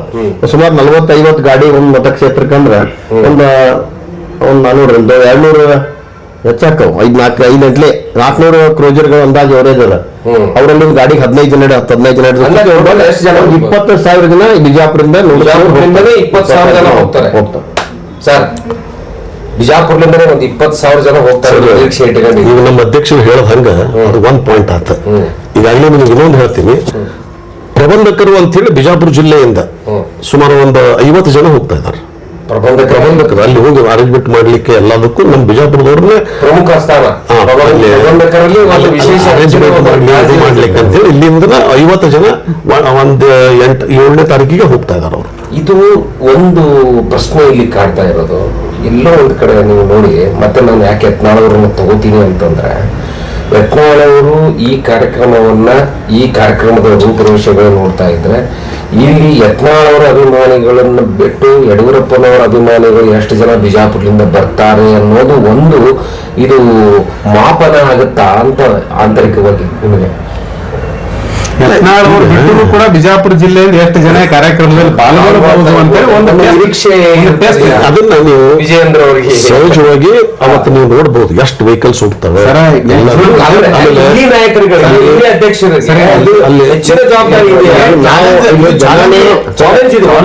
ಬಿಜಾಪುರ ಜಿಲ್ಲೆಯ BS ಯಡಿಯೂರಪ್ಪನ ಅಭಿಮಾನಿಗಳನ್ನ ಈ ರೀತಿ ಹೋಗ್ತಕ್ಕಂಥ ಪ್ರಿಪರೇಷನ್ ಆಗೈತೆ ಹೊರತು ಇಲ್ಲಿ ಚಾಲೆಂಜ್ ಅಂತಕ್ಕಂಥ ಸಮಸ್ಯೆ ಇಲ್ಲ. ಯಾಕಂದ್ರೆ ಅಲ್ಲಿ ನಾವು ಮಾಡ್ತಕ್ಕಂಥ ಕಾರ್ಯಕ್ರಮ ಚಿತ್ರದುರ್ಗ ಇರೋದ್ರಿಂದ ಸುತ್ತಮುತ್ತ ಸಾಕಷ್ಟು ಸಮೀಪದ ಜಿಲ್ಲೆಗಳದಾವ. ಅಲ್ಲಿಂದ ಸಾಕಷ್ಟು ಜನ ಬರ್ತಾರ. ಅವ್ರು ಇಲ್ಲಿ ಬಹಳಷ್ಟು ನಿರೀಕ್ಷೆ ಇಟ್ಕೊಂಡಿಲ್ಲ. ಅವ್ರು ಇಟ್ಕೊಂಡಿದ್ದು ಬಹಳ ಕಡಿಮೆ ಇಟ್ಕೊಂಡಿದ್ರು. ಆದ್ರೆ ಜನನೇ ಇಲ್ಲಿ ಪ್ರೇರಣೆಯಿಂದ ಹೋಗ್ತಾ ಇದಾರೆ ಹೊರತು ಯಾರು ಇನ್ನೊಂದು ಕಡೆ ಮುಂದಿನ ಚುನಾವಣೆಯ ಇದು ಟಿಕೆಟ್ ಲಾಬಿ ಇನ್ನೂ ಇರಬಹುದಾ ಇದರಲ್ಲಿ ಅಂತಕ್ಕಂಥದ್ದು? ಟಿಕೆಟ್ ಲಾಬಿ ನೋಡಿ, ಚುನಾವಣೆ 2 ವರ್ಷದ ಯಾರ ಪಕ್ಷದವ್ರನ್ನ ತೋರಿಸ್ತಾರೆ ಶಕ್ತಿ ಚರ್ಚೆ. ಯೂಶಲಿ ಟಿಕೆಟ್ ನಾವು ಎಷ್ಟು ಜನ ಒಯ್ತೀವಿ ಅದ್ರ ಮೇಲೆ ಅದು ಡಿಸೈಡ್ ಆಗೋದಿಲ್ಲ. ಯೂಶಲಿ ಹೆಂಗಿರ್ತದ, ಪಕ್ಷ ಅಬ್ಸರ್ವ್ ಮಾಡ್ತಿರ್ತದೆ ಯಾರು ಸೂಕ್ತ ಅಭ್ಯರ್ಥಿ ಅದಾರ, ಯಾರು ಗೆದಲಿಕ್ಕೆ ಸಾಧ್ಯ ಅದ ಅಂತವ್ರನ್ನ ಕನ್ಸಿಡರ್ ಮಾಡ್ತಕ್ಕಂಥ. ಬರೋ ದಿನ ಮಂದಿ ಹೇಳ್ತೀನಿ ನಾನು, ಎಷ್ಟು ತಲೆ ಇಟ್ಕೊಂಡ್ಬಿಡ್ರಿ ಎಲ್ಲರೂ ಕಾಂಗ್ರೆಸ್ನ ಎಲ್ಲ ನಾಯಕರು ವೀಕ್ಷಣೆ ನೋಡಕತ್ತೀರಿ. ಯಾಕಂದ್ರೆ ಪಶ್ಚಿಮ ಬಂಗಾಳ ಅಂತ ಒಂದು ರಾಜ್ಯವನ್ನೇ ಇವತ್ತು ನಮ್ಮ ಹೈಕಮಾಂಡ್ ಇವತ್ತು ಮಠ ಮಲಗಿಸ್ಬಿಟ್ಟದ ಅಂತ ಈ ಕರ್ನಾಟಕ ರಾಜ್ಯ ಇಲ್ಲಿ ಭಾರತೀಯ ಜನತಾ ಪಕ್ಷದ ಬೇರಿದು ಬಿಜಾಪುರ ಜಿಲ್ಲೆ. ಯಾಕೆ ಮೊದಲಿನಿಂದಲೂ ನಾವು ನೋಡಿದ್ವಿ ಇಲ್ಲಿ ಸಾಕಷ್ಟು ಬಿಜಾಪುರದಲ್ಲಿ ನಮ್ಮ ಗಚ್ಚಿನ ಮಠ ಅವ್ರು ಇರ್ಬೋದು, ಹೈರೇಮಠ ಇರ್ಬೋದು, ಸಾಕಷ್ಟು ಕೋವಳ್ಳಿ ಅಂತ ಒಬ್ಬರು ಹಿರಿಯರು ಇಲ್ಲಿ ಅವಾಗಲೇ ಇಲ್ಲಿ ಬಿಜೆಪಿ MLA ಓಪನ್ ಮಾಡಿದಂತವ್ರು. ಯಾಕಂದ್ರೆ ಇಲ್ಲಿ ಬೇರೆ ಬಿಜೆಪಿ ಇಲ್ಲಿ ಭಾರತೀಯ ಜನತಾ ಪಕ್ಷದ ಇಡೀ ಬಿಜಾಪುರ ನಮ್ಮ ರಾಜ್ಯದಲ್ಲಿ ಬರ್ತಕ್ಕಂಥ ದಿನಮಾನದಲ್ಲಿ ಕಾಂಗ್ರೆಸ್ ಏನ್ರೆ ರಾಜಕಾರಣ ಅಂತಕ್ಕಂಥದ್ದು ಕೊನೆಗೊಳ್ಳೋದು ಇಲ್ಲಿ ನಮ್ಮ ರಾಜ್ಯದ ಅದು ಯಾರಿಂದ? ವಿಜಯೇಂದ್ರ ಕರ್ನಾಟಕ ಅಲ್ಲ, ಇಡೀ ದಕ್ಷಿಣ ಭಾರತ ಬಿಜೆಪಿಗೆ ಬಾಗಿಲು ಬಂದಾಗಿದೆ. ಆ ಬಾಗಿಲ ತೆಗಿಬೇಕಂದ್ರೆ ಬಹಳ ಹರಸಾಹಸ ಮಾಡ್ಬೇಕು. ಅಷ್ಟು ಈಸಿ ಆಗಿರ್ತಕ್ಕಂಥ ಟಾಸ್ಕ್ ಅಲ್ಲ. ದಯವಿಟ್ಟು ಆ ರೀತಿ ಕನಸು ಹೇಳ್ತೀನಿ. ನಾವು ಸಾಯಂಕಾಲ ಎಕ್ಸ್ಪ್ರೆಸ್ ನಲ್ಲಿ ಯಶೋಪುರ್ನ ಹೇಳ್ತಾ ಇದೀನಿ. ಈಗ ನೀವು ಮಾತಾಡಿದ ಮಾತನ್ನು ರೆಕಾರ್ಡ್ ಇಟ್ಕೊಡ್ರಿ. ನಮ್ ಬೇಕಾಗೈತೆ ಕೇಳ್ತೀವಿ. ಯಾಕಂದ್ರೆ ಪೂಜಾರಿ ಅವ್ರು ತೋರಿಸ್ಬೇಕಾಗತ್ತೆ. ನಾವು ಬರ್ತಕ್ಕಂಥ ಚುನಾವಣೆ ಕರ್ನಾಟಕದಲ್ಲಿ 100ಕ್ಕೆ 100 ಅಂದ್ರೆ ಪೂರಾ ಯಾವ ರೀತಿ ಇವತ್ತು ಪಶ್ಚಿಮ ಬಂಗಾಳ ಆಗೈತಿ ಅದಕ್ಕಿಂತ ಹೆಚ್ಚಿನ ಪ್ರಮಾಣದಲ್ಲಿ ಭಾರತೀಯ ಜನತಾ ಗೆಲ್ತೈತಿ. ಅವತ್ತಿನ ರೆಕಾರ್ಡ್ ಅನ್ನ ಇವತ್ತು ನಾವು ಏನೂ ಇಲ್ಲ. JDS ಗೆದ್ದಿರ್ತಕ್ಕಂಥ ಸ್ಥಾನಗಳೇನಾದ್ರೂ ಬಿಜೆಪಿ ಗೆಲ್ಬಹುದು ಹೊರತು ಕಾಂಗ್ರೆಸ್ ಗೆದ್ದಿರ್ತಕ್ಕಂಥ ಯಾವ ಜಾಗನೂ ಗೆಲ್ಲಕ್ಕಾಗಲ್ಲ. ಇನ್ನು ಮಾತ್ರ ಸ್ಪಷ್ಟವಾದ ಬಹುಮತ ನೀವು ಅನ್ನೋದು ಹೇಳ್ತಾ ಇದ್ದೀರಿ ಇದನ್ನ. ಸಾಧ್ಯವಿಲ್ಲ. ಒಳ್ಳೇದಾಗ್ಲಿ. ಯಾಕಂದ್ರೆ ಕೇಳಿದ್ರೆ ನಮ್ಮ ನಾಡಿನ ಹಿರಿಯರ ಒಂದು ಅಭಿಮಾನೋತ್ಸವ ಮಾಡ್ತಾ ಇದ್ದಾರೆ. ಯಾವುದೇ ತರದ ಅವಘಡಗಳಿಗೆ ಆಸ್ಪದ ಕೊಡದೆ ಎಲ್ಲರೂ ಕೂಡ ಹೋಗಿ ವಿಜಯಪುರ ಜಿಲ್ಲೆಯ ಜನತೆ ಸೇಫ್ ಆಗಿ ಬರ್ಲಿ. ಅಲ್ಲಿ ಹುಚ್ಚಾಭಿಮಾನಕ್ಕೆ ತಳ್ಳಾಟ ನೂಕಾಟಕ್ಕೆ ಬಲಿಯಾಗದೆ ಜನರನ್ನು ಕರ್ಕೊಂಡು ಹೋಗಿರ್ತಕ್ಕಂಥವ್ರು ಜವಾಬ್ದಾರಿಯುತ ಕರ್ಕೊಂಡ್ ಬರ್ಲಿ ಅಂತಕ್ಕಂಥ ಆಶಾಭಾವನೆ ವ್ಯಕ್ತಪಡಿಸ್ತಾರೆ. ನಾನು ಕೊನೆಯದಾಗಿ ತಮ್ಮ ವಾಹಿನಿ ಮೂಲಕ ಎಲ್ಲ ಯಡಿಯೂರಪ್ಪಾಜಿ ಅವರ ಅಭಿಮಾನಿಗಳಲ್ಲಿ ವಿನಂತಿಸಿಕೊಳ್ಳುವುದೇನೆಂದ್ರೆ 9ನೇ ತಾರೀಕು ಚಿತ್ರದುರ್ಗದೊಳಗೆ ಒಂದು ಬೃಹತ್ ಒಂದು ಕಾರ್ಯಕ್ರಮ ನಡೀತಾ ಇದೆ. ತಾವೆಲ್ಲರೂ ಆ ಕಾರ್ಯಕ್ರಮದೊಳಗೆ ಭಾಗವಹಿಸಿ ರೈತ ನಾಯಕನಿಗೆ ಒಂದು ಗೌರವವನ್ನ ಸಲ್ಲಿಸಿ ಮತ್ತೆ ಈ ಒಂದು ಕಾರ್ಯಕ್ರಮ ಯಶಸ್ವಿಗೊಳಿಸಲಿಕ್ಕೆ ತಾವೆಲ್ಲರೂ ಭಾಗವಹಿಸಿ ಆ ಒಂದು ಕಾರ್ಯಕ್ರಮವನ್ನು ಯಶಸ್ವಿಗೊಳಿಸಬೇಕಂತ ಹೇಳಿ ನಾನು ನಿಮ್ಮ ವಾಹಿನಿ ಮೂಲಕ ವಿನಂತಿಸಿಕೊಳ್ತೀನಿ. ಇನ್ನೊಂದು ವೀಕ್ಷಕರಿಗೆ ನಂದೊಂದು ಮನವಿ, ಇನ್ನು ಬರ್ತಕ್ಕಂಥ 9ನೇ ತಾರೀಕಿನಲ್ಲಿ ನಡೀತಕ್ಕಂಥ ಯಡಿಯೂರಪ್ಪರ ಅಭಿಮಾನೋತ್ಸವ, ಅದು ಸಮಯ 11 ಗಂಟೆಯಿಂದ 2 ಗಂಟೆ ಹೆಚ್ಚಿನ ಒಂದು ಟೈಮ್ ನಿಗದಿಯಾಗಿತ್ತು. ಯಾಕಂದ್ರೆ ಪಶ್ಚಿಮ ಬಂಗಾಳದ ಒಂದು ಚುನಾವಣೆಯಲ್ಲಿ ಮುಖ್ಯಮಂತ್ರಿಯ ಒಂದು ಆಯ್ಕೆ ಪ್ರಕ್ರಿಯೆ ಅವತ್ತೇ ಇರೋದ್ರಿಂದ ಅಲ್ಲಿ ಅಮಿತ್ ಶಾ ಅವರು ಪಶ್ಚಿಮ ಬಂಗಾಳಕ್ಕೆ ಹೋಗಿ ಅಲ್ಲಿ ಒಂದು ವ್ಯವಸ್ಥೆಯನ್ನು ಮುಗಿಸಿ ಬರ್ತಕ್ಕಂಥ ಇರೋದ್ರಿಂದ ಅದು ಕಾರ್ಯಕ್ರಮದಲ್ಲಿ ಬದಲಾವಣೆ ಆಗ್ಯದ. ಮಧ್ಯಾಹ್ನ 2ರಿಂದ ಕಾರ್ಯಕ್ರಮ ಸ್ಟಾರ್ಟ್ ಆಗ್ತದೆ ಅನ್ನೋಂಥ ಒಂದು ಸಂದೇಶವನ್ನು ತಾನು ಕೊಡ್ತಾ ಇದ್ದೀನಿ. ಇದೆಲ್ಲರೂ ಗಮನಿಸಿ ಅವತ್ತು ಕಾರ್ಯಕ್ರಮಕ್ಕೆ ಎಲ್ಲರೂ ಬಂದು ನಮ್ಮ ರಾಜ್ಯ ಕಂಡಂತ ಅಪ್ರತಿಮ ಹೋರಾಟಗಾರ, ರೈತ ಹೋರಾಟಗಾರ, ಸಣ್ಣ ಕಡಿಮೆ ಇರ್ತಕ್ಕಂಥ ಸಂಖ್ಯೆ ಇರ್ತಕ್ಕಂಥ ಸಮಾಜವನ್ನು ಕೂಡ ಮೇಲೆತ್ತಕ್ಕ ಕೆಲಸ ಮಾಡಿದಂತ ಒಂದೇ ಜಾತಿಗೆ ಅಡ್ಕೊಳ್ಳಾರದೆ ರಾಜ್ಯವನ್ನೇ ಒಂದು ಕಂಡು ಡೆವಲಪ್ಮೆಂಟ್ ನೋಡಿದಂತ ಯಡಿಯೂರಪ್ಪರ ಅಭಿಮಾನೋತ್ಸವಕ್ಕೆ ಬಿಜಾಪುರ ಜಿಲ್ಲೆಯ ಜನ ಹೆಚ್ಚಿಗೆ ಬಂದು ಯಶಸ್ವಿ ಮಾಡಬೇಕಾಗಿ ವಿನಂತಿ. ಒಟ್ಟಾರೆಯಾಗಿ ಇಲ್ಲಿವರೆಗೆ ನಮ್ಮ ಜೊತೆ ಚರ್ಚೆಯಲ್ಲಿ ಭಾಗವಹಿಸಿರ್ತಕ್ಕಂಥ ಬಿಜೆಪಿ ಜಿಲ್ಲಾ ಅಧ್ಯಕ್ಷರಾಗಿರುವಂತಹ ಗುಡ್ಲಿಂಗಪ್ಪ ಅಂಗಡಿ ಅವರಿಗೆ ಸರ್ ತಮಗೂ ಕೂಡ ಧನ್ಯವಾದಗಳು. ಶ್ರೀನಾಥ್ ಪೂಜಾರಿ ಸರ್ ಅವರಿಗೂ ಕೂಡ ಧನ್ಯವಾದಗಳು. ಸುರೇಶ್ ಬಿರಾದರ್ ಸರ್ ಅವರಿಗೂ ಕೂಡ ಧನ್ಯವಾದಗಳು. ಒಟ್ಟಾರೆ ಈ ಯಡಿಯೂರಪ್ಪನವರ ಅಭಿಮಾನೋತ್ಸವ ಕಾರ್ಯಕ್ರಮ ಅದ್ಧೂರಿಯಾಗಿ ಎಲ್ಲ ತಯಾರಿಗಳು ಮಾಡಿಕೊಂಡಿರ್ತಕ್ಕಂಥದ್ದು. ಇನ್ನು ಮುಂಬರುವ ದಿನಗಳಲ್ಲಿ ಅಂದ್ರೆ ಕಾರ್ಯಕ್ರಮ ಮುಗಿದ ಮೇಲೆ ಇದು ಯಾವ ರೀತಿ ಯಾವ ದೃಷ್ಟಿಕೋನದಲ್ಲಿ ಯಡಿಯೂರಪ್ಪ ಅಭಿಮಾನದ ಉತ್ಸವವನ್ನ ಸರ್ಕಾರಗಳು ಮತ್ತು ಬಿಜೆಪಿ ಸರ್ಕಾರ ಆಗಲಿ ಬಿಜೆಪಿ ಅಭಿಮಾನಿಗಳು ಮತ್ತು ಕಾರ್ಯಕರ್ತರು ಅದನ್ನ ಯಾವ ರೀತಿ ಬಿಜೆಪಿಯನ್ನ ಮುಂದೆ ತರ್ತಾರೆ ಅನ್ನೋದು ಒಂದಿಷ್ಟು ಪ್ರಶ್ನೆಗಳು ಉದ್ಭವ ಆಗೋದಂತೂ ನಿಜ. ಹಾಗಾಗಿ ಒಟ್ಟಾರೆಯಾಗಿ ವಿಜಯಪುರ ಜಿಲ್ಲೆಯಿಂದ ಒಂದು 25,000 ಜನ ಇಲ್ಲಿಂದ ಹೋಗ್ತಾರೆ ಅನ್ನೋ ಅಂದಾಜನ್ನ ಇಟ್ಕೊಂಡಿರ್ತಕ್ಕಂಥದ್ದು. ಕಾರ್ಯಕ್ರಮವನ್ನ ಯಶಸ್ವಿ ಆಗಲಿ, ಒಳ್ಳೆಯದಾಗಲಿ ಅಂತ ಹಿರಿಯ ನಾಯಕರನ್ನ ನಮ್ಮ ಸಾಯಂಕಾಲ ಎಕ್ಸ್ಪ್ರೆಸ್ ಕೂಡ ಒಂದು ನಮ್ಮನ ಒಂದು ಅಭಿಮಾನವನ್ನು ತೋರಿಸ್ತಾ ಇದ್ದೀವಿ. ಒಟ್ಟಾರೆಯಾಗಿ ಅಂತ ಮಾಜಿ ಮುಖ್ಯಮಂತ್ರಿ ಮುತ್ಸದಿ ರಾಜಕಾರಣಿಗೆ ಒಳ್ಳೆಯದಾಗ್ಲಿ ಅಂತ ಅಭಿಮಾನವನ್ನ ಹೇಳ್ತಾ ಸಾಯಂಕಾಲ ಎಕ್ಸ್ಪ್ರೆಸ್ ಈ ಡಿಬೇಟ್ ಕಾರ್ಯಕ್ರಮ ಇಲ್ಲಿಗೆ ಮುಗಿಸ್ತಾ ಇದ್ದೀವಿ. ನಮಸ್ಕಾರ. ಇದು ನೇರ ಪ್ರಸಾರ ಸಾಯಂಕಾಲ ಎಕ್ಸ್ಪ್ರೆಸ್. ಯಾರ ಪರವೂ ಇಲ್ಲ, ಯಾರ ವಿರುದ್ಧವೂ ಅಲ್ಲ. ಇದು ಜನಪರ. ಸಬ್ಸ್ಕ್ರೈಬ್ ಮಾಡಿ, ಕರೆ ಮಾಡಿ.